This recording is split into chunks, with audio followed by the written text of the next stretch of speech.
Sir जो force होता है वो डायरेक्टली प्रोपोर्शनल होता है rate of change of momentum के, है ना। और कौन रेट कौन ऑफ कौन? फोर्स, रेट ऑफ चेंज, हाँ ठीक है ठीक है। और rate of change of momentum होता है D P upon D T.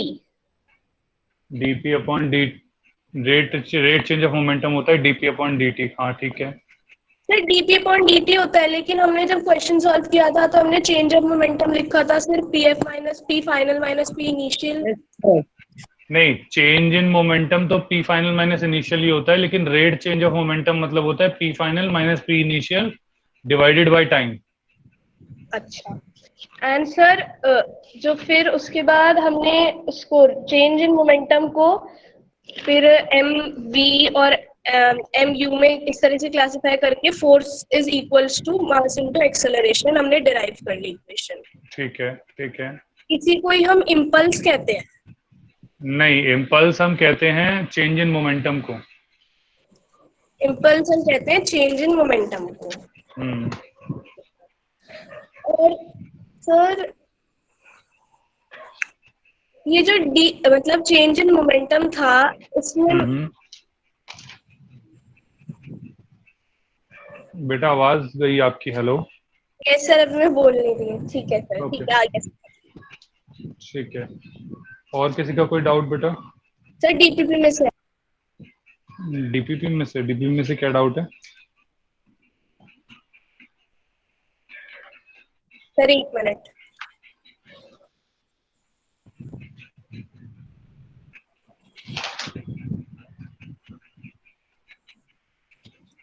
Sir, a man sitting in a train in motion is facing the engine. He tosses a hmm coin up. The coin falls hmm behind him. The train is moving with, the train is moving forward with uniform speed, backward with uniform speed, forward with acceleration. तो इसमें forward with acceleration correct है। ठीक है। Sir क्यों? तो ये समझ में नहीं आया है? Yes sir. ओके ठीक है, बताता हूँ मैं। एक सेकंड रुको जरा, मैं सर लॉस्ट आपके my pen, just a second.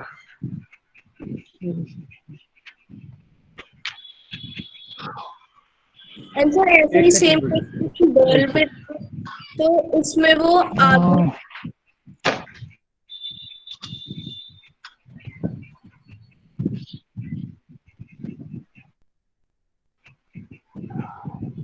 एक सेकंड बेटा, एक minute. I lost my pen, just a second. Yup.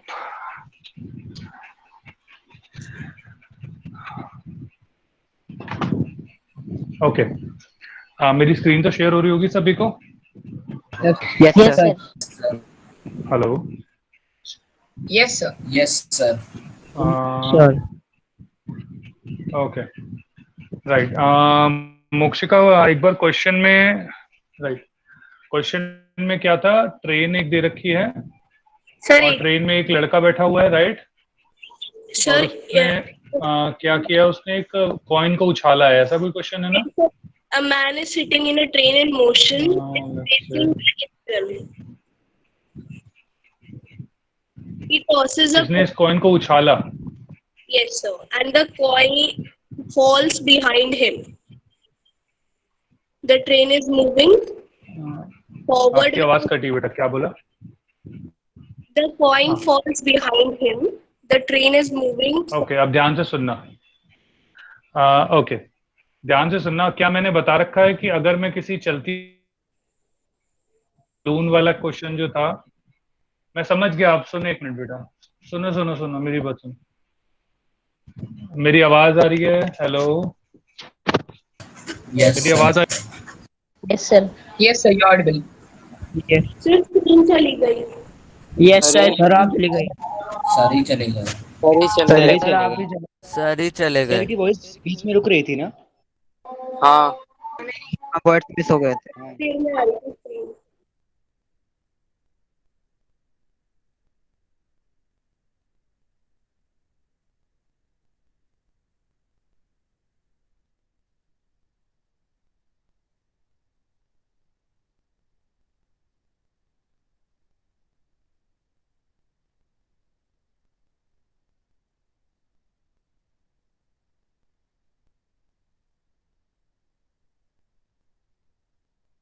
एक बार कोई रिपीट कर देगा एसएसटी में कौन कौन से चैप्टर आने हैं इस टेस्ट में? People as a resource, Russian revolution और चैप्टर 3 ड्रेनेज, वहां तक जहां तक सर ने पढ़ाया है। फ्रेंच रिवॉल्यूशन तो नहीं आना? नहीं आ रहा सर, सिविक्स में क्या है? सिक्स का नहीं आ रहा। सिविक्स का नहीं आ रहा। ओके, हेलो, मेरी आवाज आ रही है? यस यस सर, आ रही है आपकी Yes, sir. आवाज। Now you're audible. Okay, fine. ध्यान से सुनिएगा। अब मैं अच्छा, ये क्वेश्चन ये था।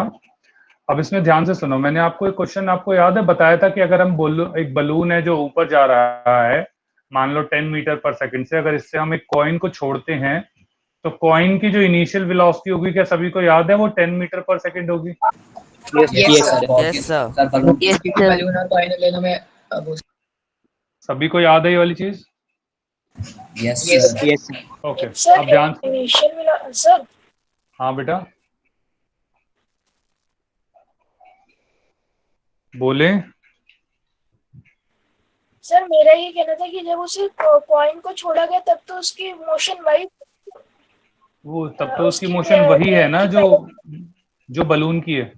यस सर, यस सर, जब ट्रेन की पहले थी, लेकिन अब जब ट्रेन आगे बढ़ गई तो कॉइन को क्या पता, कॉइन तो नीचे पीछे गिर जाएगा क्योंकि उसकी हाँ मोशन हाँ हाँ और सत्यम, ट्रेन गुड बेटा, मोशन बढ़ गई, स्पीड बढ़ गई। Right right right right right Satyam, ध्यान से सुने।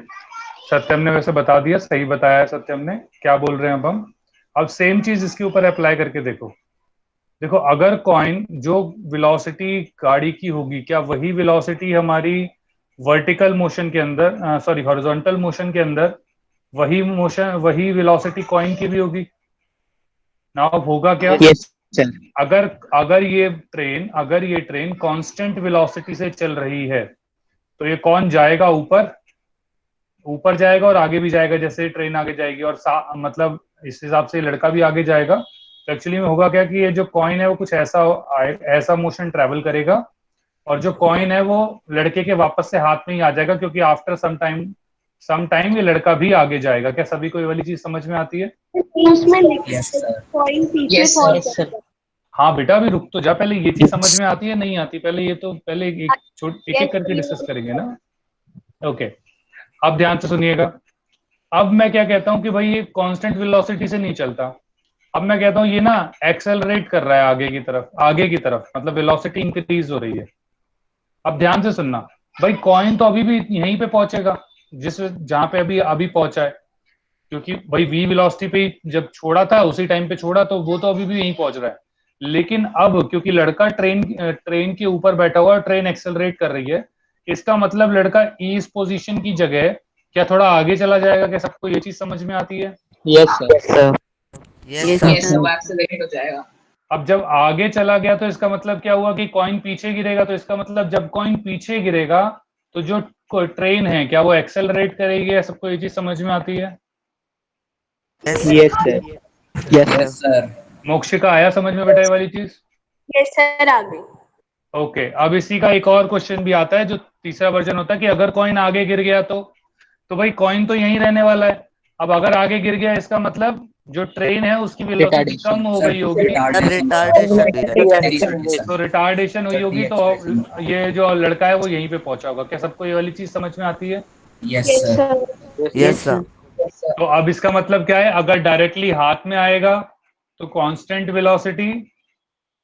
वेलोसिटी, अगर लड़का आगे चला गया, कॉइन पीछे गिर गया, तो वेलोसिटी इज इंक्रीजिंग, तो एक्सेलरेशन हो जाएगा।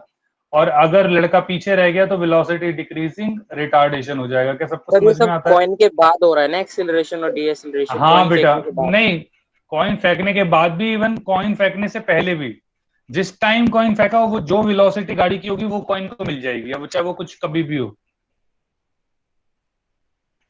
आया समझ में मैंने क्या बोला अभी?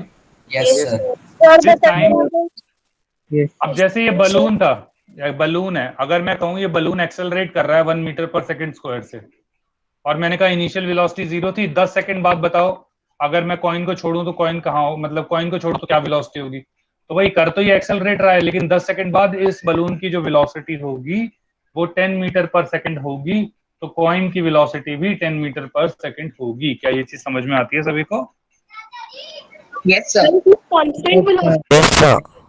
क्या बेटा? सर बलून की इस टाइम कांस्टेंट वेलोसिटी है, वो एक्सेलरेट कर रहा है। नहीं, वो एक्सेलरेट कर रहा है, लेकिन जिस टाइम आप छोड़ोगे जो वेलोसिटी होगी वही वेलोसिटी कॉइन को मिल जाएगी। Okay sir. It doesn't matter कि वो एक्सेलरेट कर रहा है नहीं कर रहा, वो कोई मायने नहीं रखता। जिस पॉइंट पे छोड़ा, जो वेलोसिटी बलून की या जो वेलोसिटी ट्रेन की होगी वही वेलोसिटी कॉइन की हो जाएगी। Okay sir. Sir Okay. एक और क्वेश्चन। हाँ बेटा बोले। सर एक मिनट।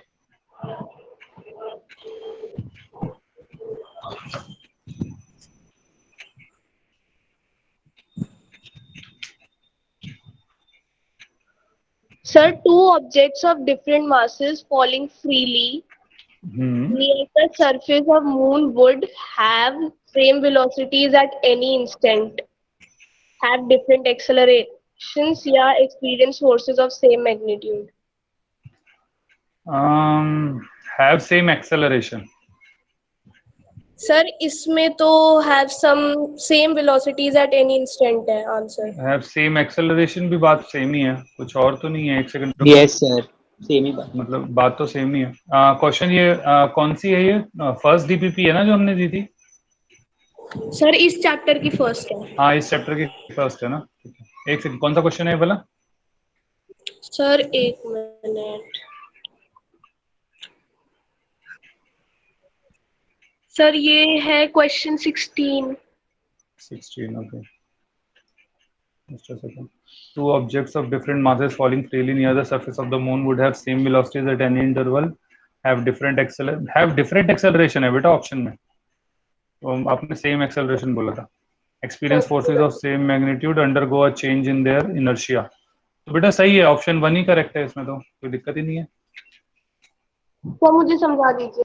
अच्छा, एक सेकंड रुको। सर सेम वेलोसिटीज कैसे होगी? मान लीजिए उनको एक साथ ही ड्रॉप किया होगा तो मैं same बताता होगा। हूँ ना, अरे मैं बता तो रहा हूँ, रुक तो जाओ। आई एम टेलिंग ना, मैं नहीं बता पाऊँ तो बस पूछना, तो कहना। एक मिनट रुको। और सर फिर स्क्रॉल भी कर देना, स्क्रीनशॉट ले लेना। एक सेकंड, ध्यान से देखें। Two objects of different masses falling freely near the surface of the moon. अब ध्यान से सुनना, सरफेस ऑफ द मून पे अगर गिर रहे हैं, near the surface of the moon, ये कुछ कुछ अर्थ के जैसा ही होगा कि दो ऑब्जेक्ट हैं, एक का मास है 2 किलोग्राम और एक का मास है 3 किलोग्राम, एग्जाम्पल के तौर पे। ठीक है, दोनों सेम हाइट से छोड़े गए। अब जब छोड़ा तो दोनों की एक्सेलरेशन सेम होगी या डिफरेंट? क्योंकि एक्सेलरेशन ड्यू टू ग्रेविटी होती है। सर 10 मीटर पर सेकंड। क्या सभी को इतनी समझ में आती है? एक्सेलरेशन दोनों की सेम होगी। Sir yes sir. क्या बोले बेटा मोक्षी, कुछ डाउट है? सर ये अर्थ की बात है या फिर मून की? ये अर्थ और मून सबकी सेम बात होगी, कोई अलग चीज सर नहीं। मून में तो हम 1/6 होती है ना सर। हाँ बेटा, तो मैंने बोला ही ना, मैं तो अभी मैं यही बोल रहा हूँ आपको कि ये अर्थ का मान के चलो, अभी मैंने यही तो बोला अभी आपको। और अगर मून का मानना है तो ये लो, इसमें मून लिख दिया मैंने। अब ठीक है, एक्सेलरेशन -gm। अब कोई डाउट है? ये मून के लिए हो गया ग्रेविटी। ठीक है, नो सर, नो। और इसको लिख सकते हो g/6। अच्छी तरह कर लेते हैं। अच्छा, ये अब मैं मून की बात कर रहा हूँ। ठीक है, सेम हाइट से दोनों ऑब्जेक्ट को छोड़ा गया है। तो जब दोनों ऑब्जेक्ट को मैंने छोड़ा सेम हाइट से, इनिशियल वेलोसिटी दोनों की 0। अब जब मैं वेलोसिटी का फॉर्मूला लगता हूं तो वेलोसिटी का फॉर्मूला क्या होता है? v = u + at। क्या सभी को ये चीज समझ में आती है? Yes sir. Yes sir. अब तुम ध्यान से देखो, इस वेलोसिटी, ये वेलोसिटी कितनी होगी, ये डिपेंड करता है इनिशियल वेलोसिटी पे, डिपेंड करता है एक्सेलरेशन पे, डिपेंड करता है टाइम पे। क्या ये डिपेंड कर रहा है मास पे? No sir. Mass no sir, mass नहीं पे है। डिपेंड है। तो जब मास पे, तो इसकी वेलोसिटी, इसका मतलब है मास के ऊपर डिपेंड नहीं करती है। अब जब मास पे डिपेंड ही नहीं Yes, कर रही sir. वेलोसिटी, तो इसका मतलब हर पॉइंट पे वेलोसिटी सेम होगी। यस सर, क्योंकि acceleration, initial Yes, sir. Velocity और टाइम सेम होगा। क्या सभी को ये चीज समझ में आती है? Yes sir. But sir time तो डिफरेंट होगा ना, क्योंकि मास अलग है। अगर हमें अरे मेरा बच्चा, इस क्वेश्चन, इस इक्वेशन के अंदर कहीं मास है क्या? मुझे ये तो बताओ, इस इक्वेशन में कहीं मास है? मास नहीं, लेकिन जो टाइम होता है सर, वो तो अगर वो कोई ज्यादा मास वाली बॉडी है तो वो जल्दी नीचे गिरेगी, लेकिन बेटा एक जो काम करियो, कम एक मैं बताता हूँ, एक काम करना। आ, थोड़ी एक ज्यादा भारी चीज ले लेना और एक मतलब नॉर्मल चीज लेना। ज्यादा बिल्कुल हल्की ले लोगे तो आप एक्सपेरिमेंट नहीं कर पाओगे। लेकिन आप दो लगभग एक किलो की चीज ले लेना, एक 4 किलो की चीज ले लेना, और उसको एक हाइट से गिर के देखना, आपको पता लग जाएगा दोनों लगभग सेम टाइम पे गिरते हैं। वो हमारे अंदर नोशन इसलिए है क्योंकि एक्चुअली हमारे यहाँ पे एयर रहती है प्रेजेंट, ठीक है। यस तो सर, एयर एयर रहती है, इस रेजिस्टेंस। वजह से एयर रेजिस्टेंस होती है, फ्रिक्शन प्रोड्यूस होता है, ठीक है। जिसकी वजह से हमें ऐसा महसूस होता है कि अरे नहीं यार, जो भारी चीज होती है वो क्या होता है, वो जल्दी ही गिरती है, लेकिन ऐसा होता नहीं है, ठीक है। सर जिसका जो सरफेस एरिया ज्यादा होता है वो जल्दी गिरती है, वो मास के भी ज्यादा नहीं। जिसका जिसका सरफेस एरिया ज्यादा होता है सर वो यस लेट से नो गिरेगी। सर, उल्टा वो बोल रहे हैं, लेट से जिनके गिरेगी पास ना बेटा, सरफेस वो एरिया लेट से ज्यादा गिरेगी। होते हैं वो लेट से गिरेगी। करने के लिए क्योंकि सर एक एयर सेकंड, रेजिस्टेंस ज्यादा एक्ट करेगा। बाकी अभी तो हम बात ये कर रहे हैं ना बेटा कि एयर रेजिस्टेंस है ही नहीं, तो उसमें सरफेस एरिया वगैरह का भी कोई फर्क नहीं पड़ेगा। यस ये सर। सर यस साहब, ये सर, आइडियल बोएंसी सिचुएशन। सर, ये तो चैप्टर के हाँ लास्ट में आती है। हाँ, अभी उसकी बात नहीं कर रहे, वो तो बस मैं समझा रहा था। बयान से तो मैंने नाम भी नहीं लिया, बाकी बच्चों ने किसी ने लिया हो तो लिया हो। क्या सभी को ये चीज समझ में आई है, क्या बोला है मैंने यस अभी? Sir. Yes sir, yes sir. Yes फिर हम लोग टाइम सर, इक्वल ओके, लेंगे दूसरे केस में। क्या तो ये बेटा ऑप्शन टाइम यूज सेव? नहीं हो सकती। क्या कह रहे हो बेटा? यस सर, मेरा मतलब है कि हम लोग मून के केस में टाइम इक्वल लेंगे ना। बेटा सेम टाइम, अगर हमने छोड़ा ही एक साथ है, बात टाइम सेम लेने की है ही नहीं, हमने छोड़ा एक साथ है, तो ऑटोमेटिकली वो टाइम सेम हो जाएगा अपने आप ही, यस सर। ठीक है ना। आया मोक्षिका समझ में? बेटा कहाँ गए? हेलो। सर यही हूँ। हाँ, क्या रहा? नहीं आया तो समझ में?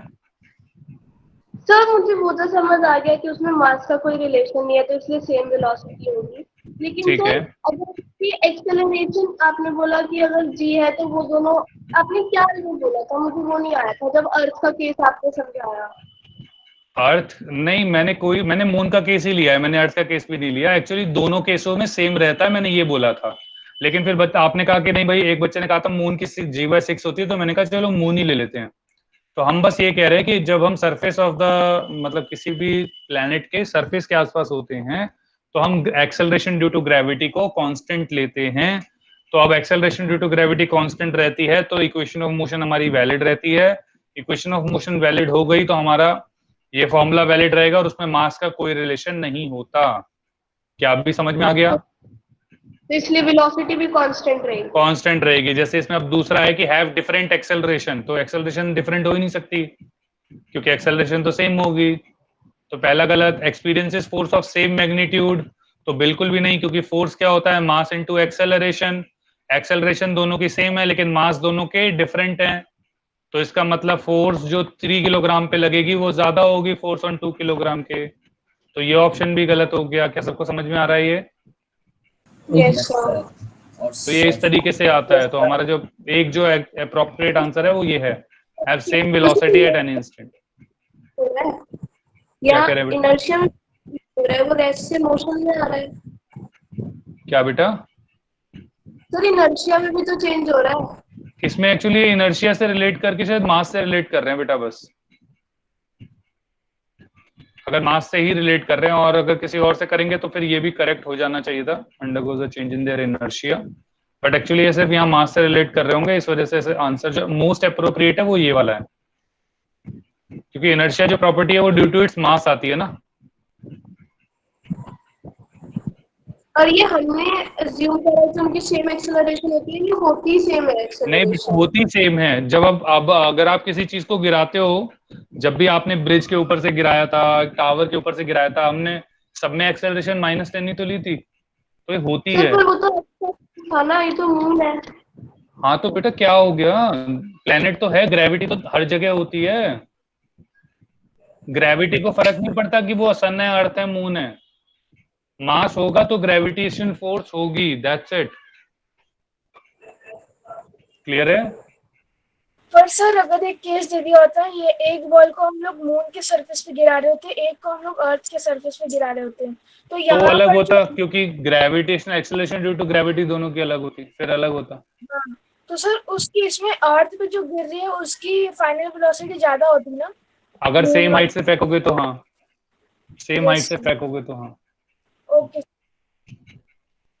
हाँ, मैं आगे बढ़ूँ अब। Yes, sir. Yes sir. Okay, yes sir. अब हम करते हैं हमारा नेक्स्ट टॉपिक जो है वो है third law of motion, Newton's third law. Sir every action have equal and opposite reaction. Third law, Newton's third law. ये कुछ कुछ ऐसे है कि अगर आप किसी को गाली दोगे तो आपको उतनी गाली तो कम से कम पड़ेंगी पड़ेंगी, ठीक है। तो आसान से अगर हम बिल्कुल आसान भाषा में अगर हम बात करते हैं तो ये Newton's third law actually depict ये करता है। न्यूटन थर्ड लॉ क्या कहता है, अभी बच्चे ने बोला भी, for every action there is equal and opposite reaction. अब इसका मतलब क्या है, ध्यान से सुनना। सही सबसे ज्यादा यूज होता है ना सर ये वाला न्यूटन का लॉ। हाँ बेटा, हर जगह ये लग जाता है, ये कहीं भी लग जाता है, मतलब ये वाला चीज तो कहीं भी लग जाती है, तो सबसे ज्यादा ध्यान रखना पड़ता है। ध्यान से देखिएगा, जैसे अभी हम कहते क्या है कि दो ऑब्जेक्ट हैं, दो ऑब्जेक्ट हैं, दोनों का मास, एक का मास m है, दूसरे का मास भी m1, दोनों मास mm है। तो हमने क्या देखा कि दोनों एक दूसरे को अट्रैक्ट करते हैं। क्या ये सबको समझ में आता है? Yes, sir. Yes sir. Due to gravity. Yes, क्या सभी को ये चीज क्लियर है? Yes, sir. Yes sir. Yes sir. Yes, अब sir. अगर Yes. मैं इसको 1 कह देता हूँ, इसको 2 कह देता हूँ, तो ये वाली जो फोर्स है, ये फोर्स लग किस पे रही है? 1 पे, और कौन लगा रहा है? 2। तो इसके लिए हम कहेंगे फोर्स ऑन 1 ड्यू टू 2। तो फोर्स ऑन 1 ड्यू टू 2। क्या सभी को ये चीज समझ में आती है? सर सिमिलरली अगर Yes, मैं sir. तो ये हो गया हमारा F12। सिमिलरली मैं कह सकता हूँ F21 जो होगा वो होगा force on 2 due to 1। I think सभी को यहाँ तक समझ में आ गया है। Yes, sir. एक बार दोबारा बता अब हम क्या कहते हैं इसमें, ध्यान से मुझे सुनिएगा। नहीं आ रहा Sir, क्या नहीं sir, आया एक बेटा? बार sir. सर, एक बार इसे दोबारा सर। ये ड्यू ये नहीं आ रहा। बेटा देखो, ये दोनों एक दूसरे को अट्रैक्ट कर रहे हैं, ठीक है। तो अब ये जो 2 नंबर वाला है वो 1 नंबर को अट्रैक्ट करेगा, तो उसके ऊपर फोर्स लगा रहा है एक अट्रैक्ट करने के लिए। तो ये जो फोर्स है ये लगा कौन रहा है? 2। और किस पर लग रहा है? 1 पर। तो फोर्स लग रहा है 1 पर, किसकी वजह से? 2 की वजह से। इसको मैंने बोला F12। क्या ये चीज समझ में आती है? Yes sir. सिमिलरली अब मैं ये कह सकता हूँ कि फोर्स लग रहा है 2 पे, जो लगा रहा है 1, F21। तो सर हम सब एक दूसरे पे फोर्स करते रहते हैं। हाँ बेटा, बिल्कुल लगाते रहते हैं, लेकिन हमारी फोर्स इतनी ताकतवर नहीं होती क्योंकि हमारा मास कम होता है, लेकिन अर्थ का मास बहुत ज्यादा होता है, इसलिए हम वो सब पे फोर्स लगाती है और उसका इफेक्ट भी दिखता है।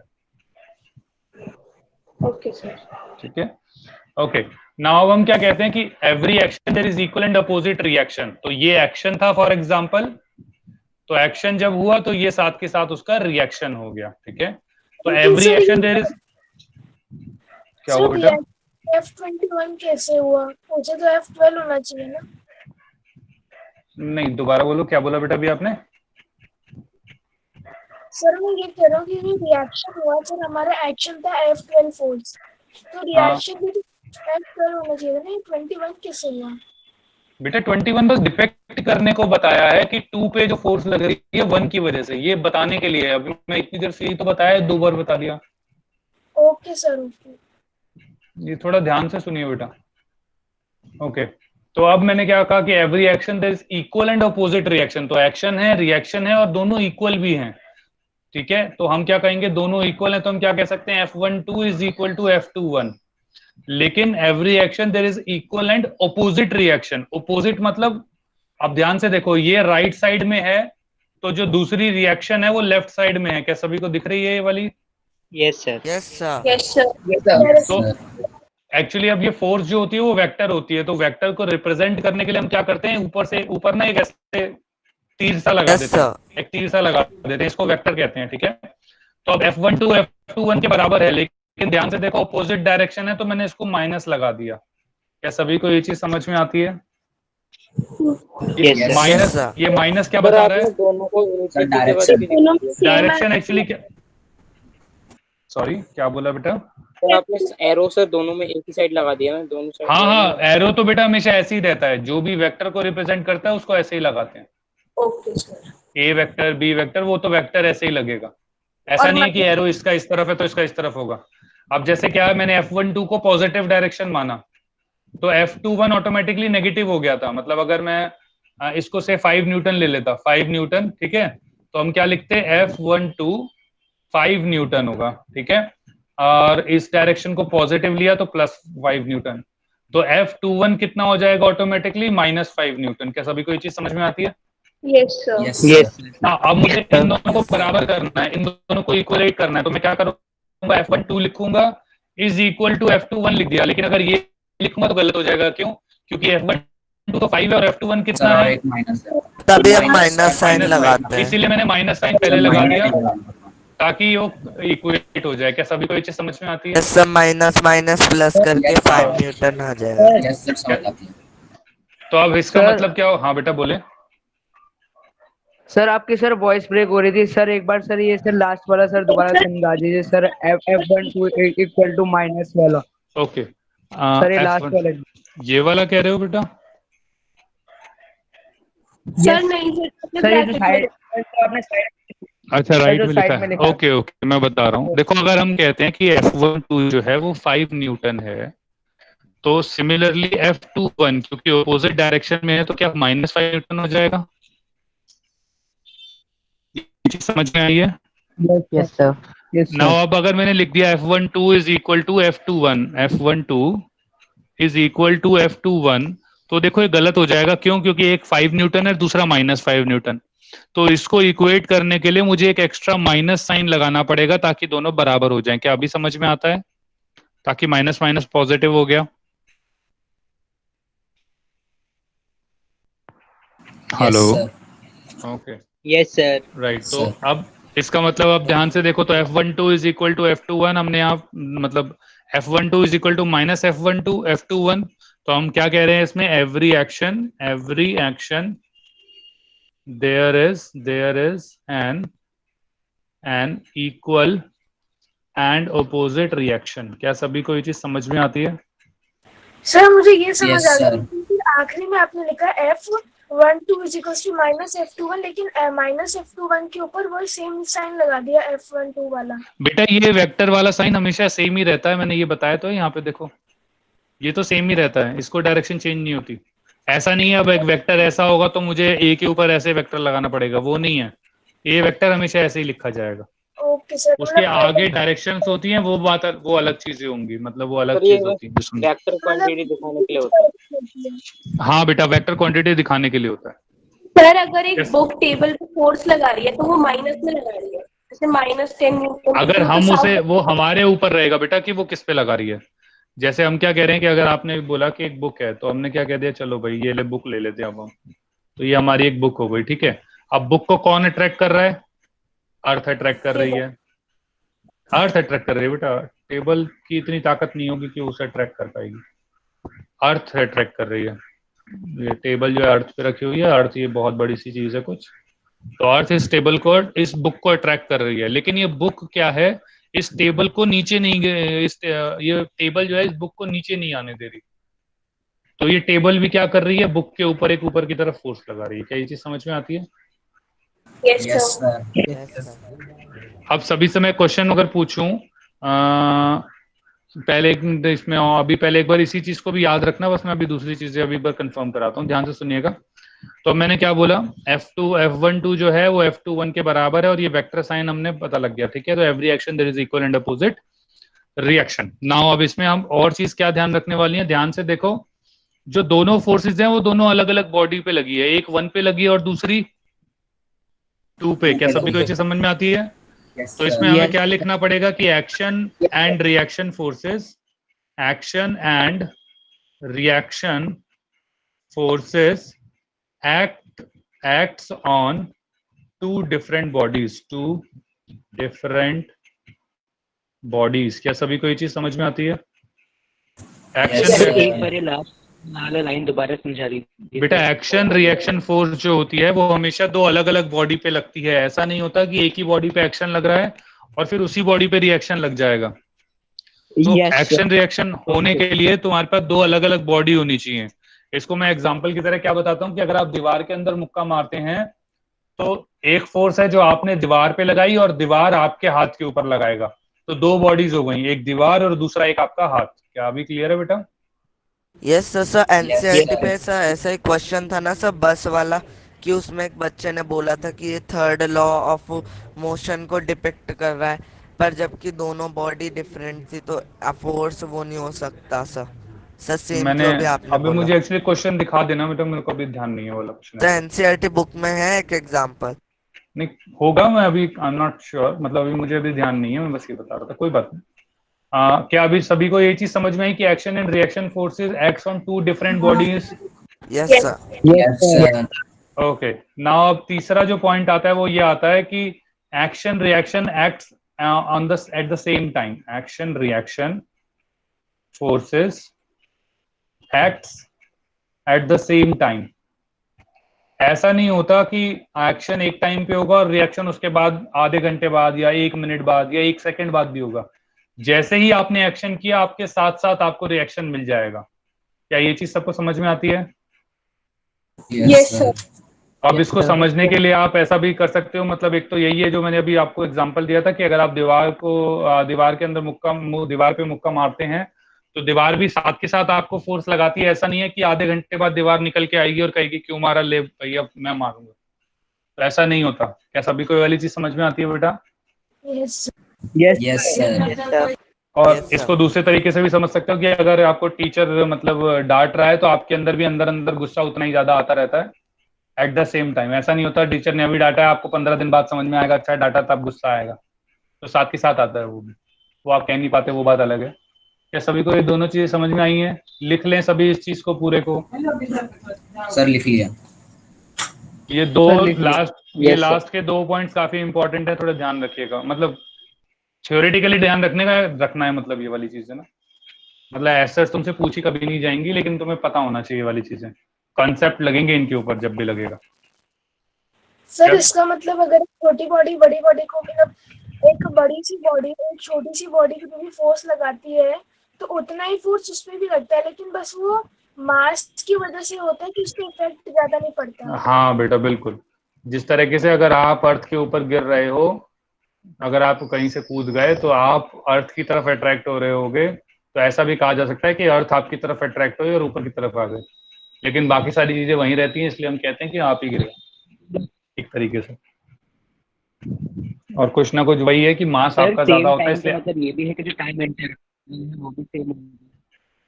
टाइम एंटर्ड मतलब एक बार दोबारा बोलना। सेम टाइम का मतलब होगा कि बेटा अगर ये सेम टाइम का मतलब एक तो यही है, देखो दोनों चीजें होंगी। सेम टाइम का मतलब होगा कि अगर आपने एक्शन किया 10.00 से 10.01 के बीच में, तो आपका रिएक्शन भी इसी टाइम के बीच में ही मिलेगा।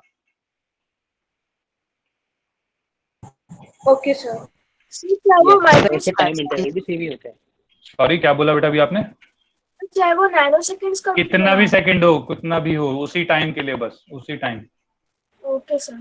हाँ, कुछ और बच्चे ने भी कुछ बोला था सर अभी? ये contact and non contact forces सारे सब में पे अप्लाई होगा, कंडीशंस बिल्कुल में। सब पे अप्लाई होगा, ये सब पे।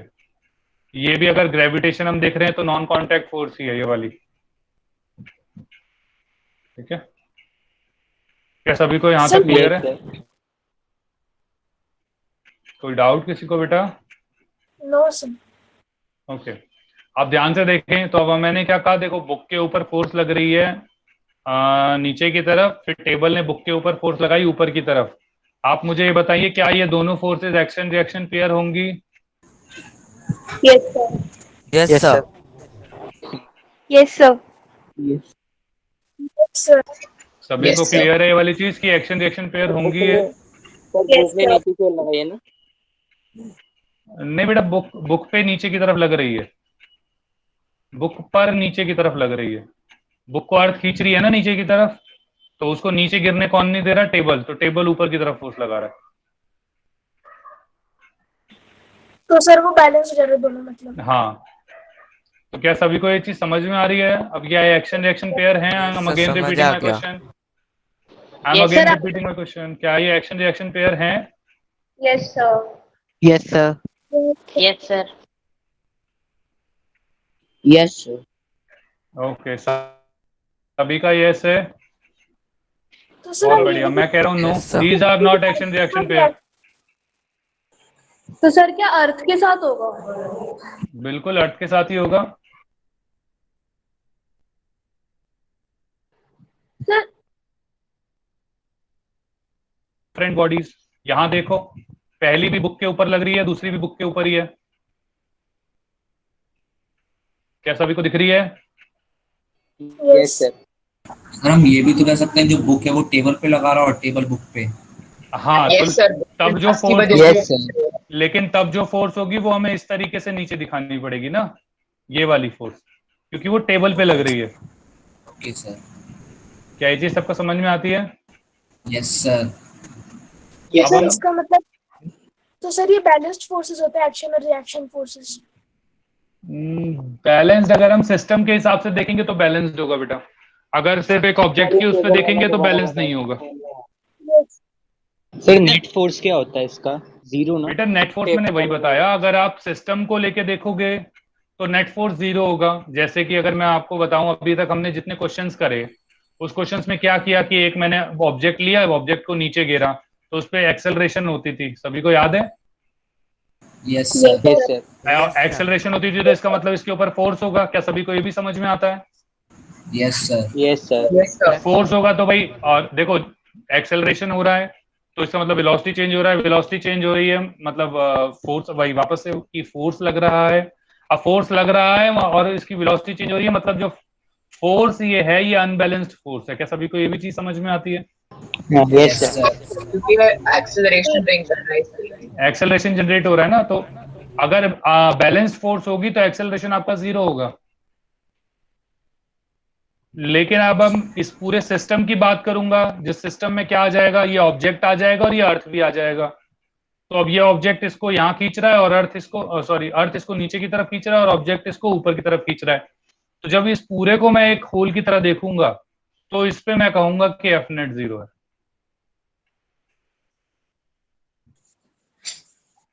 अभी आएगा इसके ऊपर मैं एक और चीज बताऊंगा जिसे law of conservation of momentum कहते हैं, अभी वो हम देखेंगे।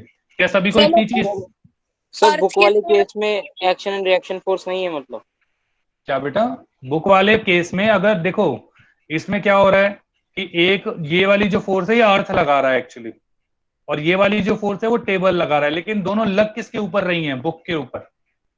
यस सर, तो कैंसिल हो गया। तो बुक के नहीं, कैंसिल की बात नहीं है बेटा, बात ये है कि दोनों सेम ऑब्जेक्ट पे लग रही हैं, जबकि मैंने क्या बताया है इसमें कि action reaction pair acts on two different bodies. ये यस सर। चीजें सर बहुत ये सटल है। रेफरेंस पॉइंट जैसे है ना, मतलब सर जैसे रेफरेंस पॉइंट बदल लिया तो फिर उसका पोजीशन भी चेंज हो जाएगी सर। हाँ सब ऐसे हाँ ही हाँ ना? हाँ हाँ हाँ हाँ हाँ हाँ। मतलब अर्थ के साथ उसका नेट फोर्स जीरो रहेगा, लेकिन अगर किसी भी जैसे टेबल के साथ या और किसी चीज के साथ लग रहा है तो उसका नेट फोर्स जीरो नहीं है। नहीं, मैं ये बिल्कुल नहीं कह रहा हूँ, अभी सिर्फ मैं ये बता रहा हूँ कि ये एक्शन रिएक्शन पेयर नहीं है, बाकी मैंने अभी कुछ नहीं कहा। और ओके सर। मैंने अभी क्वेश्चन आपसे पूछा था are they action reaction pair, तो आंसर है नो इन दोनों के लिए। क्या अभी समझ में आ गया सभी को? सर यस पर ये सर। कुछ कहा बेटा किसी ने? सर अगर हम सड़क पे चल रहे हैं तो जो हमारी हम जो वो दे रहे हैं फोर्स, उसकी मतलब बोलो बोलो। एक्शन रिएक्शन पेयर क्यों नहीं है? कौन सा वाला कह रहे हैं? मुझे अभी समझ नहीं आया, आपकी आवाज चली गई थी। सर ये टेबल और बुक, सर टेबल भी उस पर कोई फोर्स एक्सर्ट कर रही है और बुक भी। अभी मैंने क्या बोला, आपने ढंग से सुना नहीं बेटा। मैंने क्या बोला था? मैंने बोला था कि इस बुक के ऊपर नीचे की तरफ फोर्स लग रही है जो अर्थ लगा रहा है। अब अर्थ नीचे की तरफ फोर्स लगा रहा है तो टेबल इस बुक को नीचे नहीं गिरने देती, तो टेबल इस बुक के ऊपर ऊपर फोर्स लगा रही है। तो मैंने ये पूछा था कि क्या ये दोनों फोर्सेस एक्शन रिएक्शन पेयर हैं? तो आंसर होगा नहीं, क्योंकि दोनों फोर्सेस एक्चुअली बुक के ऊपर ही लग रहे हैं। क्या अभी चीज समझ में आई है? Yes sir. Yes sir. अरे आपको लोगों को नहीं समझानी भाई, आप लोगों को आ गई है। मोक्षिका बोलो बोलो बोलो बेटा, कुछ और डाउट है तो पूछो। सर अभी मैं एक बार बता दीजिए। एक बार और बता दूं? Yes hello? सर। देखो अभी क्वेश्चन क्या था कि देखो इस वाली बुक को एक्चुअली अट्रैक्ट कर कौन रहा है, इस वाली बुक को अट्रैक्ट कर रहा है अर्थ। तो अर्थ यहाँ पे नीचे है, तो ये वाला फोर्स अर्थ लगा रहा है और ये वाला फोर्स जो है बुक लगा रही है अर्थ के ऊपर, ठीक है। तो फोर्स ऑफ बुक या force on earth due to book और force on book due to earth, क्या ये चीज समझ में आई है? बी और ई का मतलब? Yes sir. तो ये मैंने पहले लिख लिया, force on earth due to book और force on book due to earth. तो एक्चुअली ये दोनों है एक्शन रिएक्शन पेयर, जबकि ऊपर वाले में हो क्या रहा है कि ये वाली फोर्स तो अर्थ लगा रही है और दूसरी वाली फोर्स टेबल लगा रही है, तो दोनों फोर्सेस लग किसके ऊपर रही हैं? बुक के ऊपर। बुक के ऊपर ये बैलेंस फोर्स है, दैट्स अ डिफरेंट मैटर। लेकिन अभी मैं सिर्फ पूछ रहा हूं एक्शन रिएक्शन पेयर है या नहीं है, तो ये दोनों एक्शन रिएक्शन पेयर नहीं है। क्या अभी चीज समझ में आई है? मतलब यस सर। अर्थ के ऊपर लगा रही है, लेकिन अर्थ भी बुक के ऊपर लगा रही है, टेबल भी बुक के ऊपर लगा रही है। बुक के ऊपर लगा रही है, हाँ, क्योंकि टेबल और अर्थ का तो कांटेक्ट फोर्स है, जबकि बुक और अर्थ का नॉन कांटेक्ट फोर्स है। वो दोनों फोर्सेस ही अलग अलग टाइप के। Okay sir. ओके, नाउ अब क्या होता है, ध्यान से सुनिएगा। अब अगर मैं इसको थोड़ा जूम कर लेता हूं और यहाँ पे अगर हम बात करते हैं, तो अगर इसको सही तरीके से बनाते हैं एक्शन रिएक्शन पेयर के लिए, तो हम क्या कहेंगे कि जो बुक है वो टेबल के ऊपर फोर्स लगा रही है, जो बुक है वो टेबल के ऊपर नीचे की तरफ फोर्स लगा रही है। तो ये क्या हो जाएगा, force on table due to book.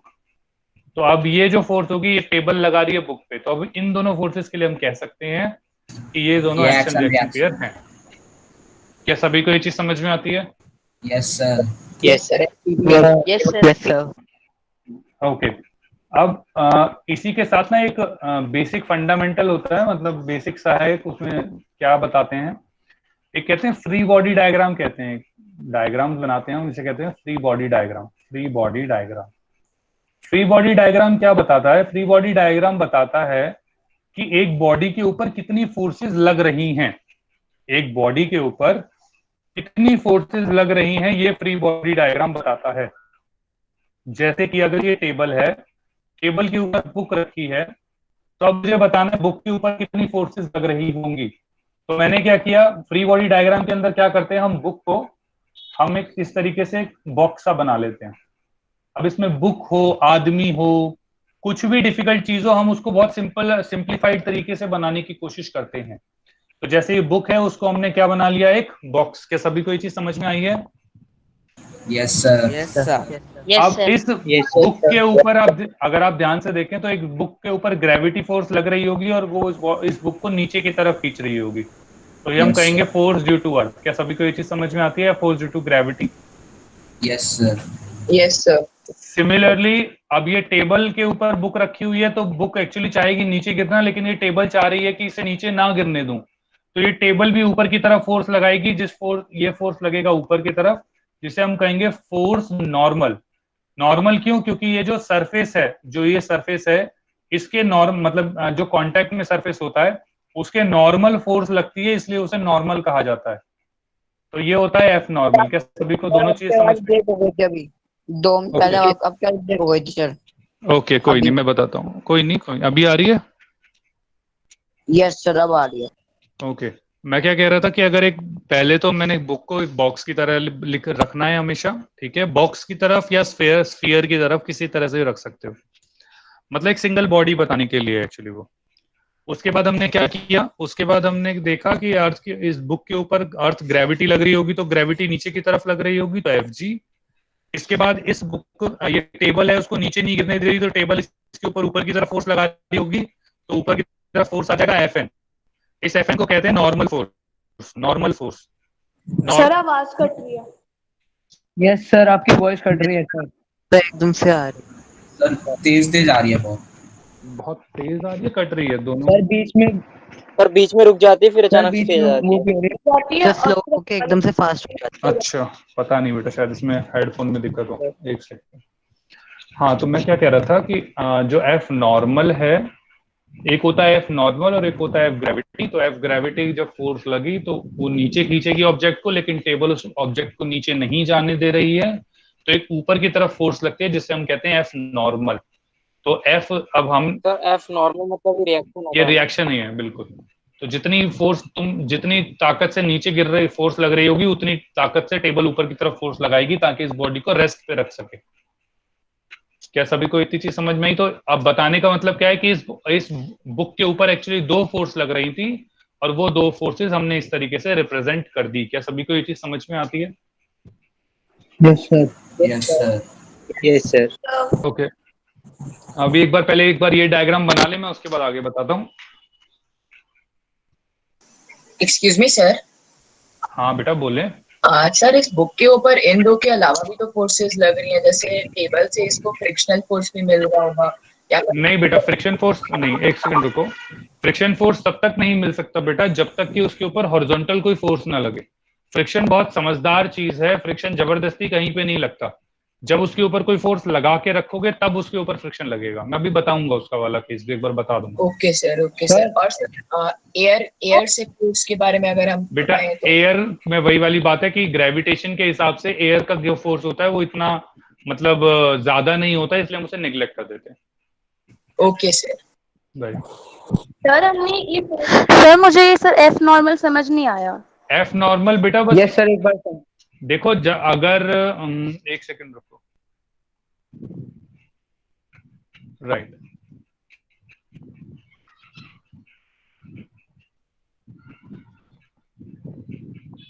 Sir ये भी एक्शन रिएक्शन का नहीं है ना सर, एक ही इसमें पार्ट ले रहा है। एक सेकंड बेटा। Yes sir. Force due to gravity का साइन नीचे डाउनवर्ड्स क्यों बनाया था?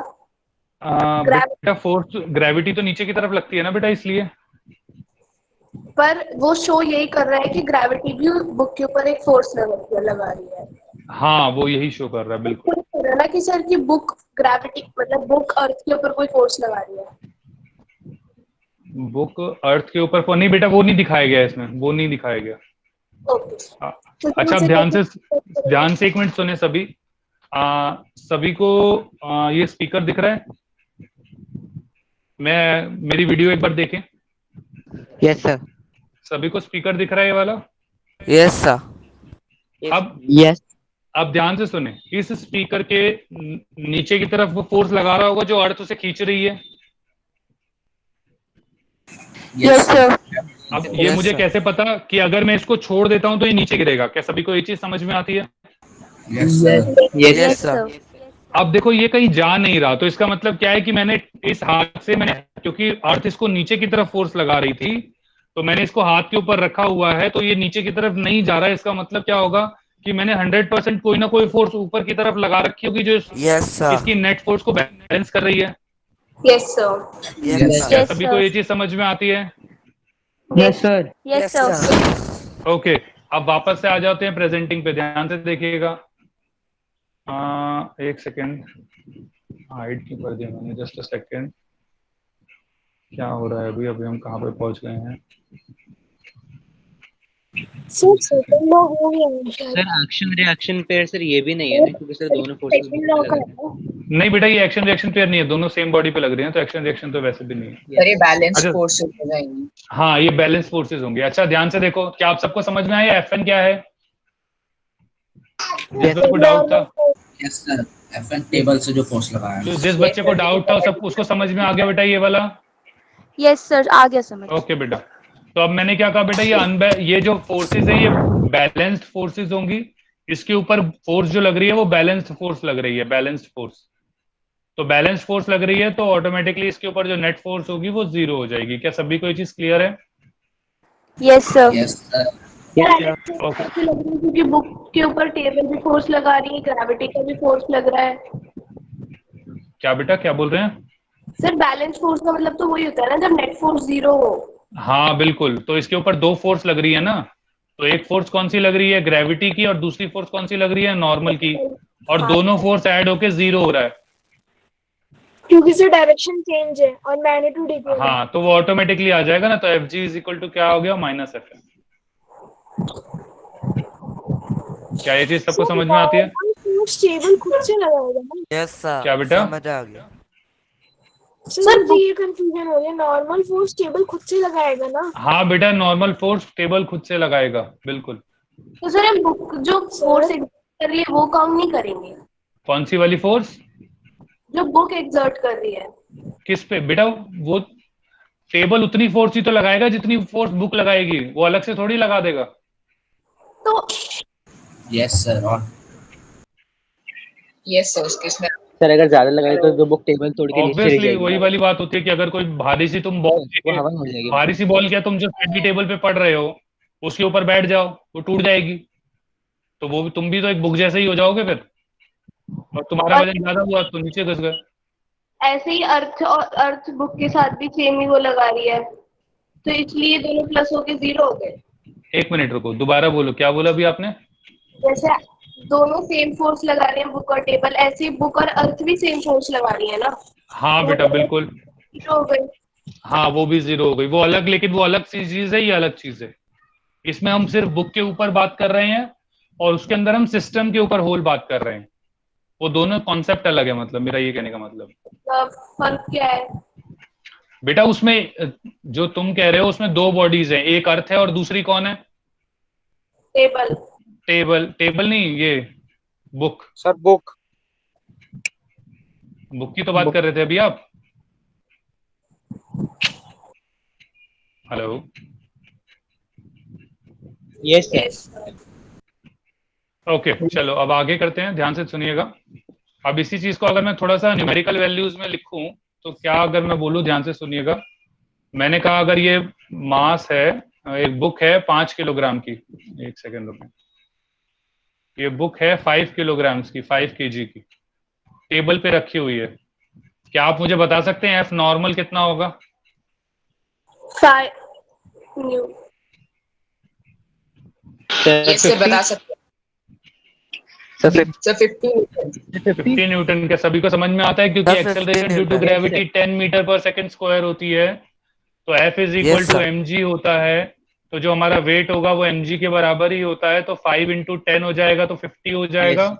इसका मतलब जो अर्थ है वो इसके ऊपर 50 न्यूटन का फोर्स लगा रही है, 50 न्यूटन का फोर्स लगा रही है। तो टेबल भी, और सर टेबल भी 50 न्यूटन का 50 न्यूटन का ही फोर्स लगाएगी और इसको Fn कहेंगे। ताकि बैलेंस हो जाए।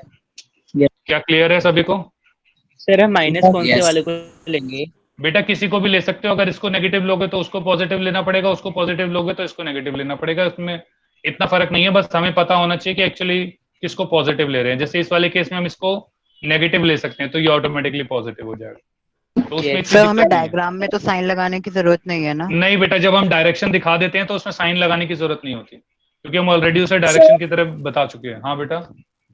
सर जब नेट फोर्स निकालते हैं तो हम लोग एक फोर्स बड़ी फोर्स में से कम फोर्स को माइनस करते हैं, लेकिन सर हम लोग उसमें साइन का भी ध्यान रखते हैं क्या उस केस में? बिल्कुल बेटा, साइन का हमेशा ध्यान रखना पड़ता है। तो सर इस केस में बड़ा वाला है और -50 एंड छोटा वाला है, तो 50 माइनस 50, तो वो तो 50 प्लस 50 हो गया। एक मिनट, दोबारा बोलो, क्या बोला अभी आपने? सर मैं ये कह रहा हूँ अगर इसका हम लोग नेट फोर्स निकालते हैं तो यहाँ पे बड़ा फोर्स होगा 50 न्यूटन, छोटा होगा -50 न्यूटन। एक मिनट रुको। बड़ा और छोटा, उसको बड़ा और छोटा आप किससे कह रहे हो? प्लस और माइनस से आप बड़ा छोटा कह रहे हो उसको? Yes sir. नहीं बेटा, फोर्स इस तरह, वो तो डायरेक्शन बता रही है ना, प्लस माइनस तो। Yes sir. जब हम रियल नंबर के अंदर, अब एक बात बताओ, कैसे बताऊं मैं? आपने दीवार के ऊपर एक घूसा मारा, तो आपने दीवार के ऊपर, अगर आप मानते हो पॉजिटिव फोर्स लगाई और दीवार ने आपके ऊपर नेगेटिव फोर्स लगाई, तो आप क्या ये कह दोगे कि दीवार ने कम फोर्स लगाई है? No sir. फिर बस लेफ्ट और राइट का तो फर्क है। वो तो रियल नंबर के अंदर हम बोलते हैं कि भाई -1 जो होता है वो -2 से बड़ा है, वो अलग चीज है, ठीक है ना, वो नंबर लाइन के ऊपर सही बैठेगा। लेकिन यहाँ पे अभी हम फोर्स की बात कर रहे हैं, जो प्लस माइनस एक्चुअली वो डायरेक्शन की बात कर रहा है, वो प्लस माइनस से। तो सर हम लोग बस 50 माइनस 50 करेंगे, 0 आएगा। हाँ तो एफ नेट तो 0 ही आएगा ना बेटा बॉडी के ऊपर। ओके सर, मैं वही पूछ रहा था पहले। ओके। अब सर इसमें अर्थ का कोई रूल नहीं है बेटा, ये 50 न्यूटन पहला तो अर्थ नहीं लगाया था ना बेटा। वो ग्रेविटी बगैर अर्थ के आ जाएगी क्या बेटा?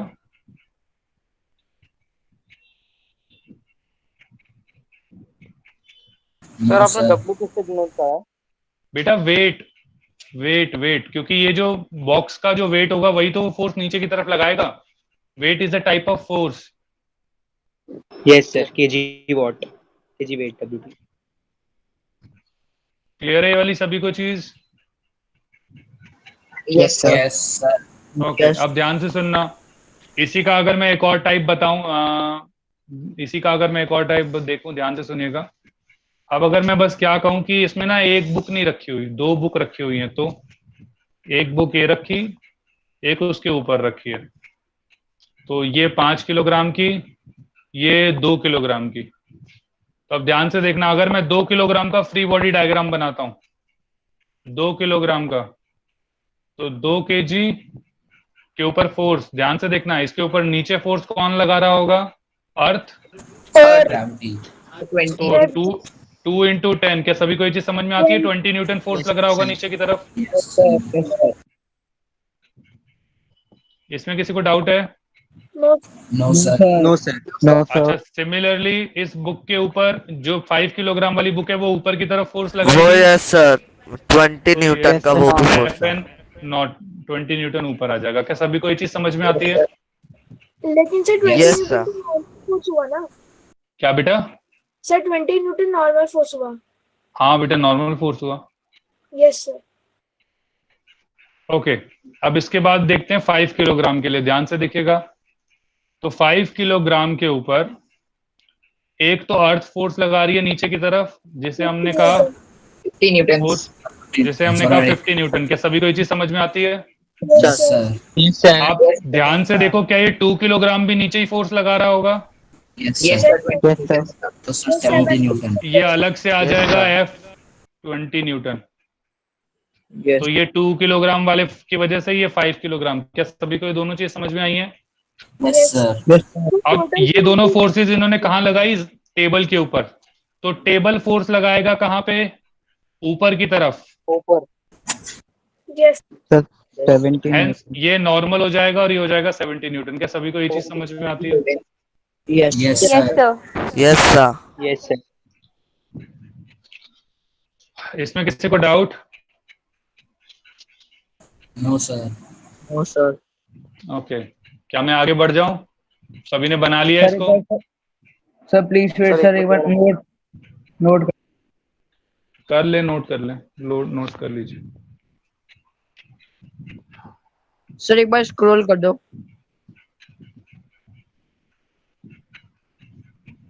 अभी ठीक है? Yes sir.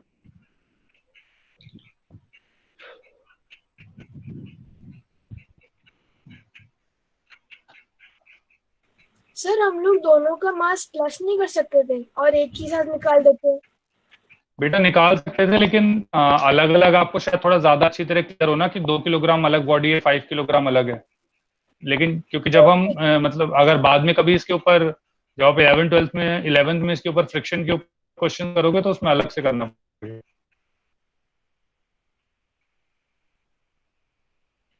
ओके तो सर इतने मुझे वो एक बार अर्थ वाला दोबारा समझा दीजिए सर।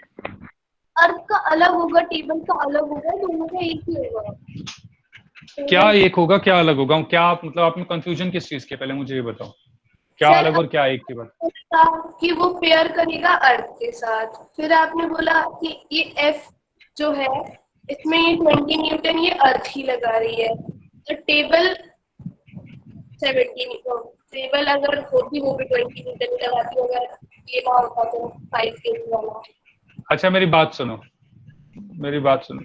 सभी ने लिख लिया क्या है बेटा ये? Yes sir. Yes sir. Yes sir.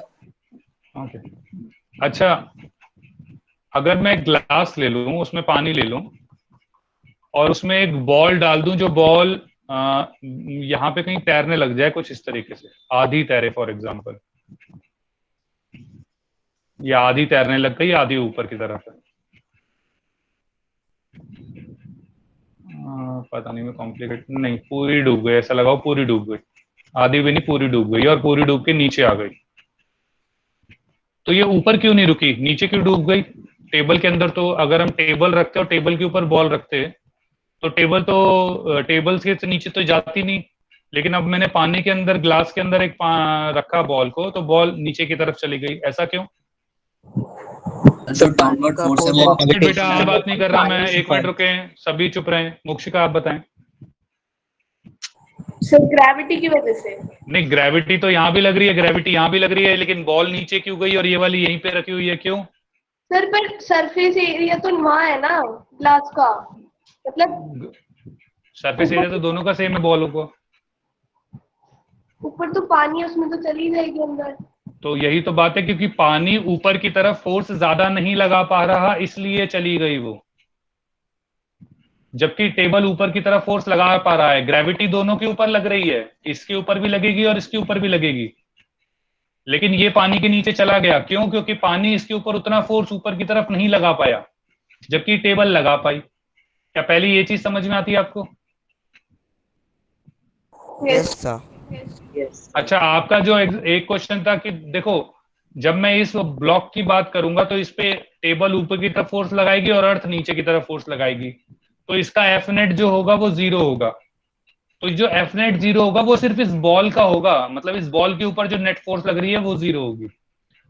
दूसरी चीज आपने क्या बोली कि भाई बॉल नीचे की तरफ, बॉल के ऊपर जो फोर्स लगेगी वो नीचे की तरफ लगेगी, और जब अर्थ है तो अर्थ की तरफ जो बॉल लगाएगा वो ऊपर की तरफ फोर्स लगाएगा। क्या यही आपने बोला था? Yes sir. तो अब आपने क्या कहा, इनकी भी नेट फोर्स 0 है, तो इनकी नेट फोर्स 0 है, लेकिन ये दोनों बॉडीज एक मानेंगे तब। अभी ये को 2 बॉडीज है ना एक्चुअली ये, लेकिन इसके अंदर सिर्फ हम बॉल की बात कर रहे हैं कि बॉल के ऊपर नेट फोर्स 0 है। इसके हम कह रहे हैं कि अर्थ और बॉल दोनों को एक बॉडी मानेंगे तो इसके ऊपर नेट फोर्स 0 होगी। क्या ये चीज समझ में आती है? दोनों डिफरेंट है सर। इनको हम कैंसिल आउट इसलिए नहीं कर सकते ना क्योंकि डिफरेंट बॉडीज में एक्ट कर रही है। नहीं, कैंसिल कर सकते हैं अगर दोनों बॉडीज को एक ले लेंगे तब। अभी मैं करवाऊंगा ऐसा कंजर्वेशन ऑफ मोमेंटम का क्वेश्चन। Okay sir. तो वो करें, वो होगा, लेकिन वो दोनों, ये 2 अलग बॉडीज है के ऊपर हो रहा है और ये एक बॉडी के ऊपर हो रहा है, ये चीज इंपॉर्टेंट है। मोक्षिका कहाँ गए? मोक्षिका को, हाँ क्या रहा, समझ में आया? आ गया।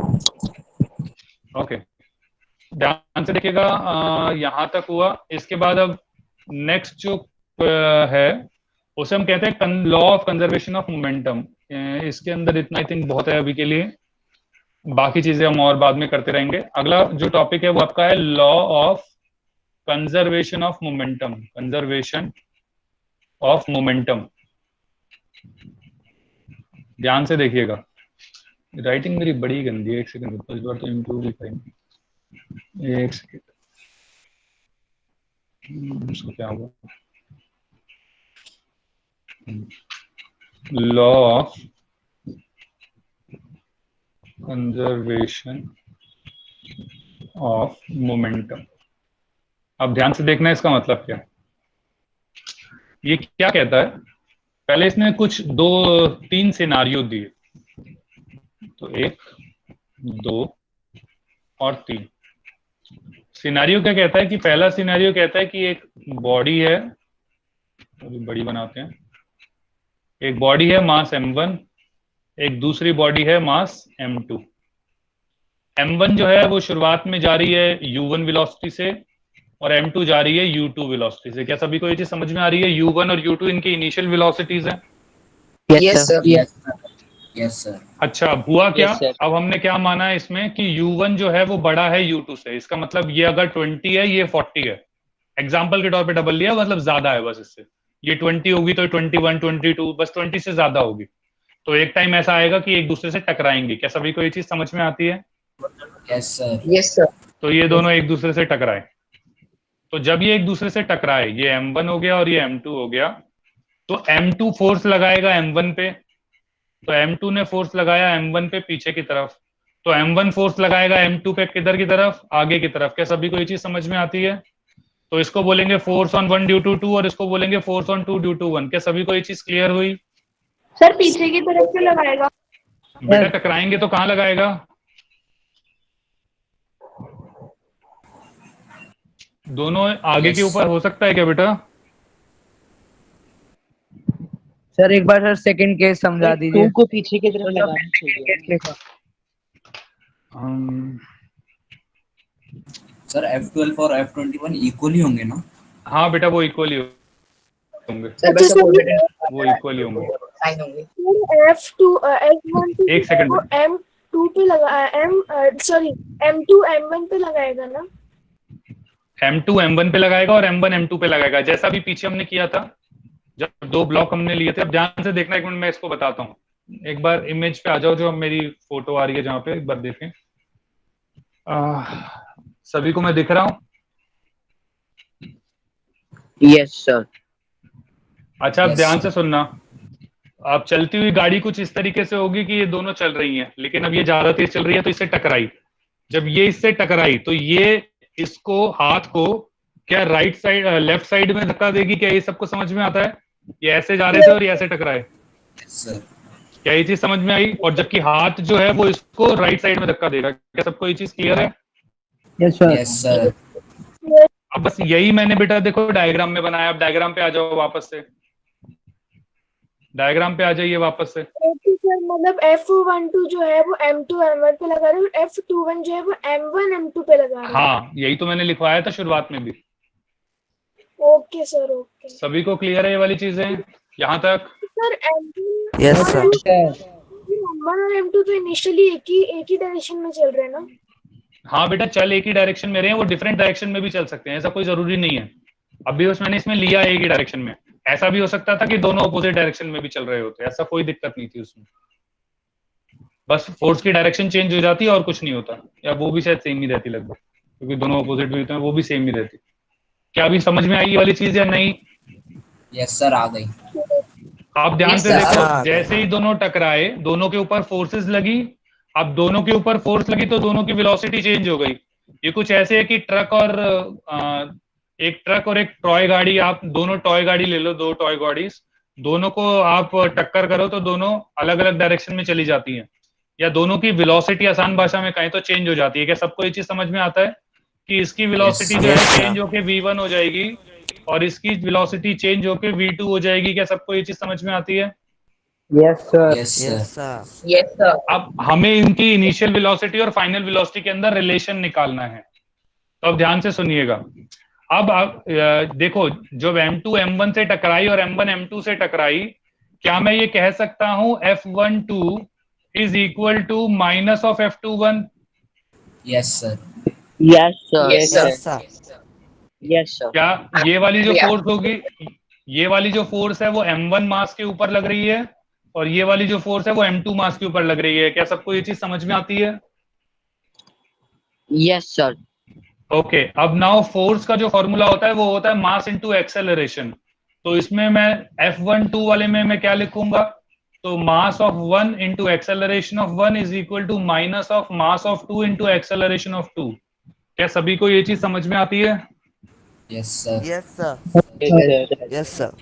अच्छा, इसके अंदर हम ऊपर वाले केस के अंदर जो ये वाला पार्ट है, इसमें हम क्या लिख सकते हैं? Third law, Newton's third law, Newton's third law of motion. ठीक है, इस वाले के अंदर हम क्या लिख सकते हैं? F is equal to M A. साथ के साथ यहाँ लिखते रहना ताकि टीचर को पता भी रहे कि आप लोगों को कैसे डिराइव किया ये, क्योंकि ये स्कूल्स में पूछा जाता है, इसलिए काफी ज्यादा इंपॉर्टेंट है। ये स्टार मार्क कर लेना इसके ऊपर, एग्जाम्स में बहुत पूछा जाता है ये, स्कूल्स के एग्जाम्स में। तो F12 is equal to minus of F21। अब ये M1 के ऊपर फोर्स है तो इसमें हमने क्या, मास ऑफ 1 इंटू एक्सेलरेशन ऑफ 1 और मास ऑफ 2 इंटू एक्सेलरेशन ऑफ 2। क्या सभी को ये चीज समझ में आती है? Yes sir.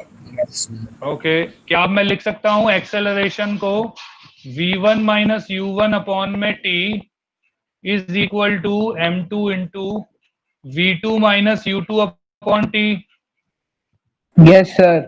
Yes sir. और यहाँ पे हम क्या लिख सकते हैं, यहाँ साइड में क्या लिखना है आप लोगों को, कि जो एक्सेलरेशन होती है वो होती है V minus U upon T होती है। और ये कहां से पता लगा आपको? फर्स्ट इक्वेशन ऑफ मोशन से, फर्स्ट इक्वेशन ऑफ मोशन। क्या सभी को यहां तक समझ में आता है? Yes sir. Yes sir. अब ध्यान से सुनिएगा, अगर मैं इसको नीचे T1 और T2 ही लिख लूं अगर यहाँ पे, तो क्या मैं ये कह सकता हूं T1 is equal to T2? Yes sir.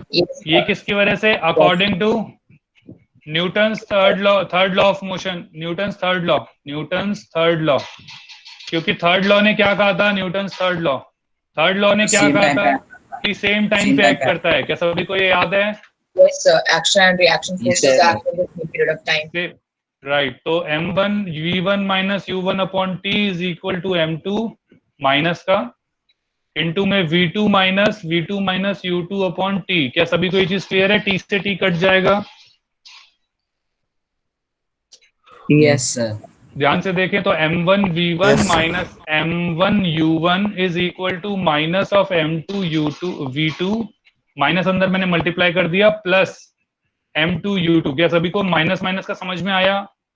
Yes yes sir. और ये ऐसे माइनस सर v2 हो गया, ये m1 plus v1 plus m2 v2 is equal to m2 u2 plus m1 u1। तो m1 u1 plus m2 u2। ध्यान से देखें, अगर मैं इसको थोड़ा सा अरेंज कर लूं, मतलब इस वाले को मैं बस आगे लिख रहा हूं, तो क्या मैं इसको ऐसे लिख सकता हूं, m1 u1 plus m2 u2 is equal to m1 v1 plus m2 v2। क्या सभी को डेरिवेशन समझ में आई है? Yes, sir. Yes, sir. आप ध्यान से देखें, m1 into you, m into you क्या होता है? क्या मोमेंटम होता है? Yes, sir. ध्यान से Initial देखें, momentum of one initial plus momentum of two initial is equal to, ध्यान से देखें, momentum of one final plus momentum of two final. तो इसको मैं क्या लिख सकता हूं, इनिशियल मोमेंटम और ये है फाइनल मोमेंटम। तो इनिशियल मोमेंटम जो होता है वो फाइनल मोमेंटम के बराबर इक्वल होता है। लेकिन कब होता है? जब दो बॉडीज पे जो फोर्स लग रही है वो नेट फोर्स जीरो है। नेट फोर्स जीरो कैसे है? ध्यान से देखिएगा, अभी मैंने यहाँ क्या बोला था, F12 is equal to minus और F21। क्या सभी को ये चीज समझ में आई थी? Yes, sir. Yes sir. ध्यान से देखें, इसको अगर थोड़ा सा अरेंज करूं, इस माइनस को मैं दूसरी तरफ ले जाऊं, तो क्या लिख सकता हूं, F12 is equal to plus F21 is equal to 0। Yes, Yes, sir. sir. Yes, Yes, sir. sir. क्या इसका मतलब यही होता है कि Fnet is equal to 0? Yes, sir. Yes, sir. तो लेकिन सर आपने तो कहा था कि दो बॉडीज पैक कर रही है तो जीरो नहीं होगी। नहीं, दो बॉडीज पे उसको एक साथ सिस्टम मानना पड़ेगा। मैंने यही तो बताया था अभी, जब बच्चे ने भी पूछा था मैंने यही बोला था कि ये इन दोनों बॉडीज को एक सिस्टम मानना पड़ेगा। अभी मैं यही बताने वाला हूँ, एक मिनट रुको, ध्यान से देखना। तो मैंने क्या बोला अभी, इसमें मैं क्या बोलना चाह रहा हूँ, ध्यान से सुनना। तो Fnet 0, तो इसमें क्या कहेंगे हम, when the external force on a system is zero, when the external force on a system is zero, then initial momentum is equal to या will be equal to final momentum। अब ध्यान से देखना, इसमें फोर्स लगी और किस पहले वाले ने दूसरे पे फोर्स लगाई और दूसरे वाले ने पहले पे लगाई, लेकिन इन दोनों फोर्सेस के अलावा, मतलब इसको अगर इन दोनों को मैं एक सिस्टम मान लेता हूं, मतलब इसके अलावा इसके ऊपर अब बाहर से कोई और फोर्स नहीं लग रही है, जो फोर्स लग रही है इसके अंदर ही लग रही है और ये आपस में एक दूसरे के ऊपर लगा रहे हैं। तो इस वाले केस के अंदर जो हमारा Fnet होगा वो 0 होगा। मैंने यही बोला था कि Fnet उस वाले में भी 0 होगा, इस वाले में भी 0 होगा, लेकिन इस वाले में दो बॉडीज होती हैं, और इस वाले में एक सिंगल बॉडी के ऊपर Fnet 0 है। क्या ये चीज समझ में आई सभी को? सर मुझे नहीं आया। सर नहीं आ सर आपकी आवाज कर दीजिए। तो मुझे भी सर समझ नहीं आया। ओके, कहाँ से समझ नहीं आया? पूरा ही समझ में नहीं आया? पूरा सर ये डाउट है। एक मिनट रुको, क्या सभी को F12 is equal to minus F21 समझ में आ गया था? Yes sir. Yes, sir. अब आप ध्यान से देखो सर, इसमें मुझे एक डाउट है sir. F12 is equal to minus F21 में सर मुझे एक डाउट है कि सर F12 को हम पढ़ते हैं फोर्स ऑफ 1 ड्यू टू 2, तो सर वो सर 2 पे होगा ना सर, वो 2 M2 पर लगना चाहिए। फोर्स ऑन 1 ड्यू टू 2 होता है। नहीं, एक मिनट रुको, फोर्स ऑन 1 ड्यू टू 2 है। हाँ मैंने यही बोला था, देखो लिखवाया भी यही है शायद। यस सर, आपने यही कहा था। मैंने फिर गलत सुना। मैंने तो शुरुआत से बेटा वही बता रहा हूँ ओके सर। मैं तो शुरुआत से वही लिखवा रहा हूँ बेटा। ये देखो, सर कंजर्वेशन ऑफ मोमेंटम। एक सेकंड, एफ ऑन देखो, फोर्स ऑन 1 ड्यू टू 2 ही लिखवाया मैंने। ओके सर, मैंने ऑन को ऑफ लिख दिया था गलती से, इसलिए। ठीक है। Excuse me sir. हाँ बेटा, बोले। कंजर्वेशन ऑफ मोमेंटम दिखा दीजिए सर, मेरा डिस्कनेक्ट हो गया 5 मिनट के लिए। 5 मिनट के लिए? Yes sir. एक सेकंड सर रुको। ये m v1 minus v okay sir, एक सेकंड। हाँ बेटा, अभी सभी को यहाँ तक तो समझ में आ गया होगा, F12 is equal to F minus F21। यहाँ से तो हमने शुरुआत ही करी थी। सर इतना कंजर्वेशन ऑफ मोमेंटम। क्या बेटा? कंजर्वेशन ऑफ मोमेंटम यहीं तक है ना? हाँ बेटा, इसके ऊपर तो बस क्वेश्चंस हैं, बाकी है यहीं तक ही। ओके। सभी को यहाँ से इसके बाद वाला तो सारा समझ में आ गया है सभी को, ये चीज, इसमें तो कोई डाउट नहीं है किसी को? Yes sir. No sir. No sir. Okay, अब ध्यान से देखना, अब यहाँ पे क्या हुआ, देखो ये माइनस था तो इधर जाके प्लस हो गया, तो हम यहाँ लिख सकते हैं क्या, F12 is plus F21 is equal to 0। तो अब इन दोनों का F, तो इसका मतलब इन दोनों, अगर देखो इन दोनों बॉडीज को हम एक सिस्टम मान लेते हैं। सिस्टम क्या होता है? जिस चीज को हम देख रहे हैं उसको हम सिस्टम कहते हैं। जो अंडर ऑब्जर्वेशन होता है, आप थर्मोडायनेमिक्स में पढ़ेंगे 11th के अंदर, कि एक सिस्टम होता है जिसको हम ऑब्जर्व कर रहे हैं, जो भी ऑब्जर्व करा जा रहा है उसे हम सिस्टम कहते हैं। तो सिस्टम की हम बाउंड्री एज सच, मतलब बस ये दिखाते हैं कि भाई सिस्टम की एक बाउंड्री हमने बता दी, और एक होता है सिस्टम, एक होता है सराउंडिंग। तो सिस्टम को छोड़ के बाकी सब होता है सराउंडिंग, आसान भाषा में। तो अब मैंने ध्यान से देखो, अब मैंने इन दोनों बॉडीज को सिस्टम मान लिया, तो मतलब ये दोनों बॉडीज एक ही बॉडी के हिसाब से लगा लो आसान भाषा में। तो ये दो बॉडीज के अलावा कोई बाहर से फोर्स नहीं आ रहा है इन दोनों के ऊपर। बॉडी 1 ने 2 के ऊपर लगाया तो 2 ने साथ के साथ ही 1 के ऊपर लगा लिया। क्या सभी को ये चीज समझ में आती है? जिससे हमने क्या कहा कि इसीलिए दोनों का जो नेट फोर्स होगा वो 0 होगा। ये कुछ वैसा हो सकता है जैसा टेबल वाला है, एग्जैक्टली टेबल वाला नहीं है, लेकिन कुछ वैसा ही है कि अर्थ ने टेबल के इसको नीचे खींचा जा रहा था, टेबल ने इसके ऊपर फोर्स लगा दी, तो एफ नेट जो हो गया वो 0 हो गया। या फिर इसको टेबल के हिसाब से समझें, ध्यान से देखिएगा कि ये हमारी टेबल थी, ये बुक थी, तो बुक ने टेबल के ऊपर फोर्स लगाया नीचे की तरफ, और टेबल ने बुक की तरफ ऊपर फोर्स लगाया। तो ना टेबल कहीं जाएगी ना बुक कहीं जा रहा, दोनों के दोनों यहीं बैठे हुए हैं। तो इसके लिए हम क्या कहेंगे, तो अगर इन दोनों को हम एक सिस्टम मान ले तो एफ नेट इन दोनों के ऊपर 0 होगी। क्या ये चीज सबको समझ में आती है? Yes sir. बस ये चीज मैं बताना चाह रहा हूँ यहाँ पे। क्लियर है सभी को? के बाद तो ऑब्जेक्ट मूव करेगा तो हम एफ नेट 0 लिखेंगे सर, ऐसे होगा तो नहीं ना? नहीं बेटा, क्योंकि ये फोर्स तो तभी तक एक्ट करेगी ना जब तक ये कांटेक्ट में है। जैसे ही अलग हो गए तो ये फोर्स थोड़ी एक्ट करेंगी। सर कांटेक्ट के आने के बाद वो थोड़ा दूर तो जाएंगे ना, जैसे दो नहीं, जैसे ही सुनो, नहीं वो अलग जाएंगी, वो तो कहीं भी जाएं, लेकिन मेरा क्या कहना है कि ये फोर्स सिर्फ तभी तक एक्ट करती है जैसे ही ये कांटेक्ट में आते हैं। जैसे ही कांटेक्ट से हट गए तो इनके ऊपर थोड़ी फिर कोई फोर्स लग रही है, फिर तो जो वेलोसिटी होगी अपने हिसाब से चलेंगे। ओके सर, मतलब उसके बाद सर कांस्टेंट चलेंगे? हाँ, उसके बाद वो कांस्टेंट वेलोसिटी से चलेंगे। ठीक है? Yes sir. ओके, अभी तक सबको क्लियर है ये वाला सा? अब इसमें किसी को डाउट बचा है? सर एक बार सर नोट डाउन करने दीजिए। हाँ बेटा, आराम से करो। आई थिंक अभी तक दिख रही होगी पूरी स्क्रीन है इसमें तो। सर नीचे का थोड़ा सा बेटा, नीचे कुछ है ही नहीं, बस ये लिखा हुआ है, initial momentum is equal to final momentum. ये ले,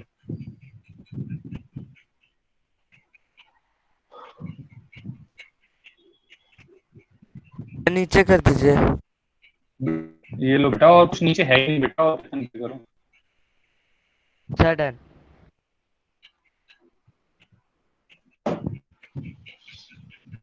क्या सभी को क्लियर है यहाँ तक? Yes sir. Yes sir. Okay, अच्छा ध्यान से, अगर मैं कुछ क्वेश्चंस आप लोगों को कराऊं। सर एक सेकंड बस सर, ये लिखना है। आराम से, कोई नहीं।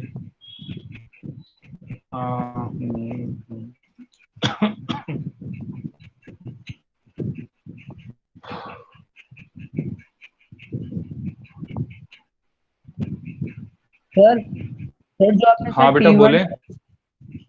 सर जो सर आपने क्या सर बोला? T1 इक्वल टू सर जो आपने T1 इक्वल टू T2 लिखा है सर, सर इसके साइड में सर आपने क्या लिखा है S2। According to Newton okay sir. Third law, T time time time same है।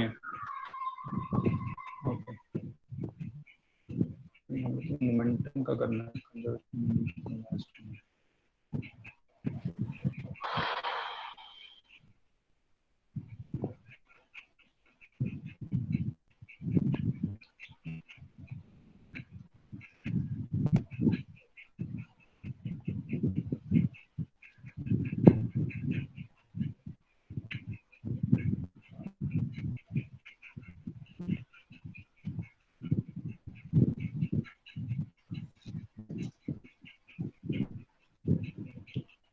सभी ने कर लिया ये?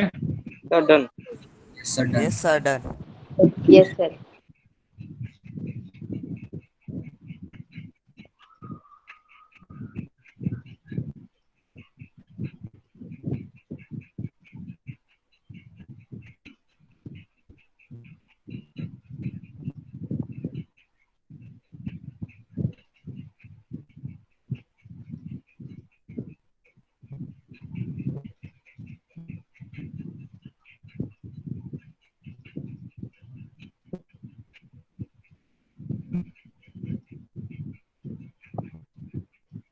सभी को क्वेश्चन दिखाई दे रहा है बेटा? Yes sir. Yes sir. 10 to the power 4 kg और मीटर पर सेकंड है ना? हाँ बेटा ये 10 to the power 4 है, ये 10 to the power 4 है। ये 4 छोटा दिख रहा है इसमें, ये 10 to the power 4 है और ये मीटर पर सेकंड है। ध्यान से देखें क्या लिखा है, ट्रक ऑफ मास दिस। हम क्या करेंगे, एक ट्रक बना लेते हैं।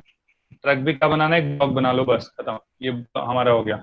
इसका मास कितना है, इसका मास दे रखा है 2 × 10⁴ kg। सभी को एक चीज समझ में आती है, इस ट्रैवलिंग एट 0.5 मीटर पर सेकंड, तो इसकी वेलोसिटी, हमारी इनिशियल वेलोसिटी दे रखी है 0.5 मीटर पर सेकंड।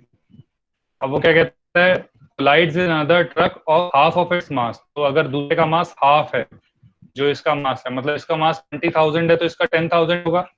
तो क्या 1 × 10⁴ किलोग्राम लिखेंगे? क्या सभी को ये चीज समझ में आती है? Yes sir. और ध्यान से देखिए लिखा है moving in the opposite direction. Opposite direction मतलब अगर ये ईस्ट की तरफ जा रही है तो दूसरी क्या वेस्ट की तरफ जाएगा? Yes sir. Yes sir. अच्छा इसके बाद क्या कहता है, if the truck couples, couples मतलब जुड़ गए, टकराने के बाद जुड़ गए दोनों, तो जुड़ गए तो इसका मतलब दोनों का मास सेम हो, ऐड हो जाएगा। सभी को ये चीज समझ में आती है? Yes sir. On collision find the common velocity. अब ध्यान से देखो, जब दोनों एक साथ जुड़ जाएंगे तो दोनों की वेलोसिटी तो सेम ही रह जाएगी। क्या सभी को ये चीज समझ में आती है? दोनों साथ साथ चलेंगे तो कॉमन वेलोसिटी दोनों की। तो अब हम क्या कह सकते हैं, जैसे देखें m1 क्या वेलोसिटी होगी, m1 मास होगा 2 × 10⁴ किलोग्राम, m2 होगा 1 × 10⁴ kg, इनिशियल वेलोसिटी जो होगी वो 0.15 मीटर पर सेकंड, फाइनल जो इनिशियल वेलोसिटी 2 की है वो है 0.4 मीटर पर सेकंड, लेकिन माइनस का। क्या सभी को माइनस समझ में आया क्यों लिया मैंने? Yes sir. Yes sir. और फाइनल वेलोसिटी v1 और v2 दोनों की सेम रहेगी तो उसको मैं v मान रहा हूँ। क्या सभी को ये भी चीज समझ में आती है? Yes sir. Yes. Now according to law of conservation of energy, law of final velocity minus में नहीं होगी एक वेलोसिटी? नहीं बेटा, हमें क्या पता कि वो पॉजिटिव आएगी नेगेटिव आएगी, उसको एज इट रहने दो, वी अपने आप जो भी आएगा वो आ जाएगा according to law of conservation of momentum. समझ में आया मैंने क्या बोला अभी आपको? Yes sir. Yes sir. जो भी आएगा वो अपने आप आ जाएगा, पॉजिटिव आएगा तो पॉजिटिव ले लेंगे, नेगेटिव आएगा तो नेगेटिव ले लेंगे। तो law of conservation of momentum क्या कहता है, इनिशियल मोमेंटम किसके बराबर होता है, फाइनल मोमेंटम के। आई मतलब इनिशियल है, initial momentum is equal to final momentum. Initial momentum मतलब m1 u1 plus m2 u2 is equal to m1 v1 plus m2 v2। क्या सभी को ये चीज समझ में आती है बेटा? Yes sir.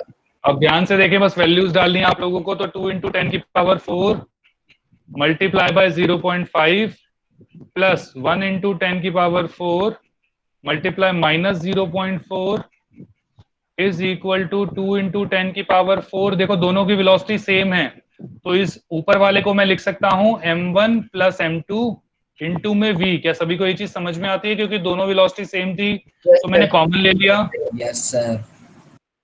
तो 1 इंटू 10 की पावर 4 इंटू v। क्या सभी को ये चीज समझ में आती है बेटा? Yes sir. Yes sir. ध्यान से देखो 0.5 को क्या मैं 1 लिख सकता हूं तो ये 10 की पावर 4 रह जाएगा।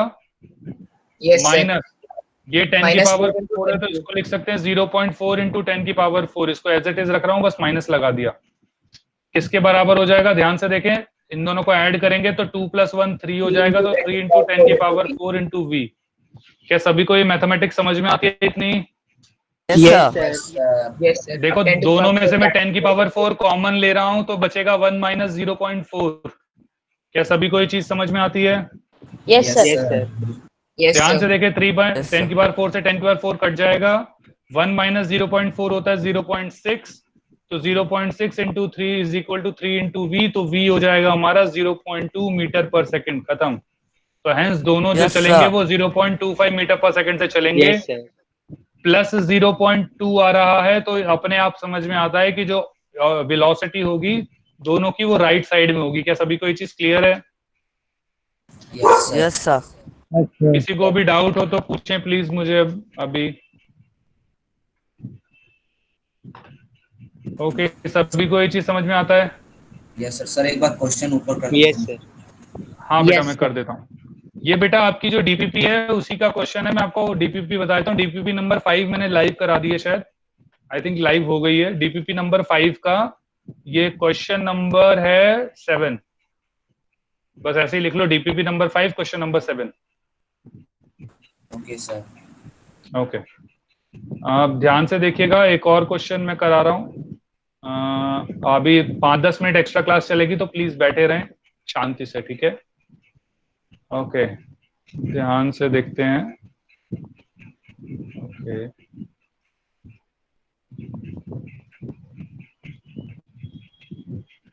सर सभी को सर पर एक ही डीबीपी आई है तो मतलब हाँ मैं लाइव नहीं होगी बेटा, फिर वो मेरे पास आई हुई है। कोई नहीं, मैं बता दिया ना आपको डीपीपी नंबर जो अभी मैं 5 आपको भेजूंगा। इस चैप्टर की जो 5th डीपीपी होगी उसका 7th क्वेश्चन अभी है। अब दूसरा ये वाला शायद 9th क्वेश्चन है, मैं बता रहा हूँ, लिख लो। ये 10th क्वेश्चन होगा डीपीपी नंबर 5 का, जो 2nd चैप्टर की 5th डीपीपी होगी। डीपीपी नंबर 5 मतलब 2E का 10th क्वेश्चन अभी मैं करा रहा हूँ। पहले मैंने जो कराया था वो 7th क्वेश्चन कराया था, ये 10th क्वेश्चन है। ध्यान से देखिए इसमें क्या लिखा हुआ है। Car of mass 1000 kilogram. तो कार का जो मास दे रखा है वो 1000 किलोग्राम दे रखा है। स्पीड कितनी दे रखी है? इनिशियल वेलोसिटी 30 मीटर पर सेकेंड, इसको m1 ही ले लेते हैं। With the back of collides with the back of a lorry. तो एक लॉरी खड़ी हुई है, उससे उसमें टक्कर हो गई, लेकिन वो जो हमारी ये गुड्स कैरिंग वाली होती है, ये देखो खड़ी हुई थी। स्टेशनरी लिखा हुआ है, सभी को स्टेशनरी दिखाई दे रहा है? Yes sir. तो स्टेशनरी का मतलब क्या? 0 मीटर पर सेकेंड से। क्या सभी को ये चीज समझ में आती है? Yes sir. ध्यान से देखें। Find calculate the speed of the vehicle immediately after collision if they remain jammed. If they remain jammed together. क्या इसका मतलब भी यही होता है कि दोनों साथ रहेंगे हमेशा टकराने के बाद? तो वापस से वही m1 u1 plus m2 u2 is equal to m1 v1 plus m2 v2। 3 metre पर सेकंड होगा। तो 1000 into 30 is equal to 1000 plus 9000 into में v। क्या सभी को ये चीज समझ में आती है? Yes sir. ये 10,000 हो जाएगा, तो 10,000 ये 3-4 0 कट जाएंगी तो 3 आ जाएगा। तो आंसर वुड बी 3 मीटर पर सेकंड। क्या सभी को क्लियर है इसका आंसर?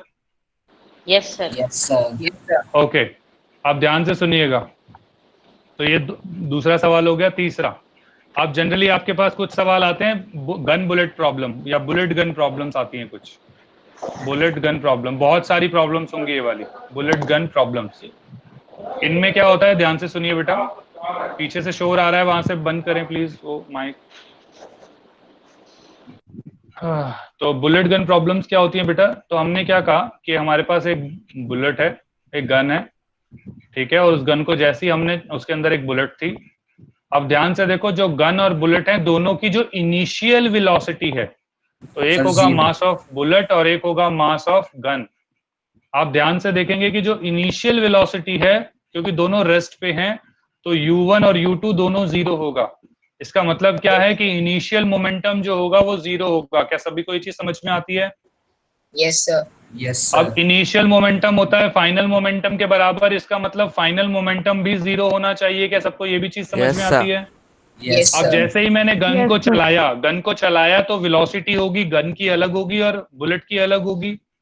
तो हमने मान लिया भाई बुलेट की है v1, तो हम क्या लिखेंगे? बुलेट को m1 v1 plus m2 v2, ये गन के लिए हो गई, इज इक्वल टू 0। क्या सभी को ये चीज समझ में आती है? Yes sir. Yes sir. अगर आप ध्यान से देखें तो v1 क्या मैं लिख सकता हूँ m2 v2 माइनस का। Your voice is breaking. Yes sir. Yes sir. Yes sir. Okay, ध्यान से सुनिए, मैं अगेन बोल रहा हूँ। क्या बोला मैंने कि m1 v1 plus m2 v2 हमारा फाइनल मोमेंटम है, तो ये 0 के बराबर आया। तो जो m1 v1 है वो क्या, मैं m2 v2 को दूसरी साइड ले गया अगर, तो क्या लिख सकता हूँ m1 v1 is equal to minus of m2 v2। Yes sir. तो मैं इसमें क्या बोल सकता हूँ? ध्यान से देखिए, देखो मास तो हमेशा पॉजिटिव रहता है, इसका मतलब वेलोसिटी अपोजिट होंगी। Yes sir. Yes sir. तो इसका मतलब क्या है? ध्यान से देखिए, इसका मतलब है, देखो जब हमने गन चलाई तो जो बुलेट है वो तो आगे की तरफ जाती है, लेकिन जो गन है वो किधर जाती है? पीछे की तरफ। इसे हम कहते हैं recoiling of gun. Yes sir. Recoiling. क्या सभी को ये चीज समझ में आती है? Yes sir. और ये भी कंजर्वेशन ऑफ मोमेंटम को देखो अप्लाई कर रहा है। क्यों? क्योंकि देखो जो बुलेट है वो आगे की तरफ गई तो उसका मोमेंटम आगे की तरफ होगा, लेकिन नेट मोमेंटम जो है वो 0 है, तो जो गन का मोमेंटम होगा वो पीछे की तरफ होगा। तो ये भी कंजर्वेशन ऑफ मोमेंटम को मतलब फॉलो कर रहा है। क्या सभी को यहाँ तक समझ में आया है? Yes sir. यस सर, समझ आया। जब भी बुलेट और गन का प्रॉब्लम होगी तो तुम्हें सबसे पहली चीज क्या ध्यान रखनी है कि दोनों की इनिशियल वेलोसिटी 0 रहेंगी हमेशा, और फाइनल वेलोसिटी की तरफ से हम सिर्फ डायरेक्टली ये फॉर्मूला लगाएंगे तो हमारा आंसर आ आपकी जाएगा। वॉइस लो हो गई। सर आपकी वॉइस हेलो लो हो गई सर, क्या बोला आपने? सर आपकी। ओके, मैं क्या कह रहा था कि बुलेट और गन प्रॉब्लम के अंदर हमेशा इनिशियल वेलोसिटीज जो होंगी उनको 0 मानेंगे। तो हमारा जो इनिशियल मोमेंटम होगा वो 0 होगा, तो फाइनल मोमेंटम 0 के इक्वल आ जाएगा। तो जिससे हमारे पास ये फॉर्मूला डायरेक्ट आता है। क्या आप लोग ये डायरेक्ट फॉर्मूला अप्लाई कर सकते हैं क्वेश्चंस के अंदर? Yes sir. Yes sir. ठीक है? Yes sir. ओके, तो अब मैं आपकी पांचों डीपीपीज जो है, मतलब एक डीपीपी शायद अभी तक लाइव थी, अब मैं 4 डीपीपीज और हैं उनको अभी मैं लाइव करवा दूंगा। आज या कल सुबह तक वो हो जाएंगी लाइव। तो प्लीज मेक श्योर कि आप लोग उन डीपीपीज को करें, क्वेश्चन प्रैक्टिस करें। अगली क्लास के अंदर हम चारों डीपीपीज में डाउट्स लेंगे। और क्या है? सॉरी बेटा, पेस टेस्ट में बेटा आज यही पांचों डीपीपीज तक पूरा आएगा। जहां तक अभी तक मैंने करा दिया वो सारा आएगा। आज यही चैप्टर आएगा? हाँ बेटा, बस यही आएगा। आएंगे ना? हाँ बेटा। सर चैप्टर 1 और चैप्टर 2 दोनों आएंगे या फिर सिर्फ यही है? इसमें तो बेटा वैसे चैप्टर 2 आएगा, लेकिन इस बार मैंने ना चैप्टर 1 के भी 2-3 सवाल दिए हैं, तो मेक श्योर कि आप फर्स्ट चैप्टर भी एक बार रिवाइज कर लें ताकि आपका रिवीजन थोड़ा हो जाए दोबारा। Okay sir. ठीक है, सभी को क्लियर है? Yes sir. चलो आज की क्लास बेटा ओवर करते हैं। आज के लिए bye bye, good night everyone. जो आपने first bye sir. Thank you sir. Bye sir. Good night. Good night sir. Good night everyone. अभी जिस बच्चे को डाउट है वो प्लीज रुका रहे, कोई दिक्कत नहीं है, मैं अभी बता दूंगा उसको बेटा। सर एक बार फर्स्ट क्वेश्चन दोबारा दिखा। फर्स्ट क्वेश्चन दोबारा दिखा दूं? ठीक है बेटा, good night everyone, good night. ये लो बेटा, good night good night. Sir नीचे वाला पार्ट, नीचे वाला ये? Yes sir. सर इसमें आपने एंड में 1 माइनस 0.41 इसलिए किया था ना क्योंकि उसमें 1 इंटू 10 टू की पावर 4 थी। 10 की पावर 4 एक्चुअली मैंने दोनों में से कॉमन, हाँ तो 10 की पावर 4 मैंने कॉमन ले लिया था, तो यहाँ पे जब 10 की पावर 4 कॉमन ले लूंगा तो कुछ नहीं बचेगा, तो एक्चुअली 1 बचेगा, है ना, और यहाँ पे 0.4 बचेगा इसलिए। सर हाँ चैप्टर तो खत्म हो गया ना ऐसे? आपके लेवल पे खत्म हो गया वैसे, और मेरे लेवल पे अभी 1-2 चीजें और रह रही हैं। Okay sir. मतलब एनसीईआरटी लेवल खत्म हो गया, एनसीईआरटी लेवल खत्म हो गया। अब आप एनसीईआरटी के क्वेश्चंस भी ट्राई कर सकते हैं।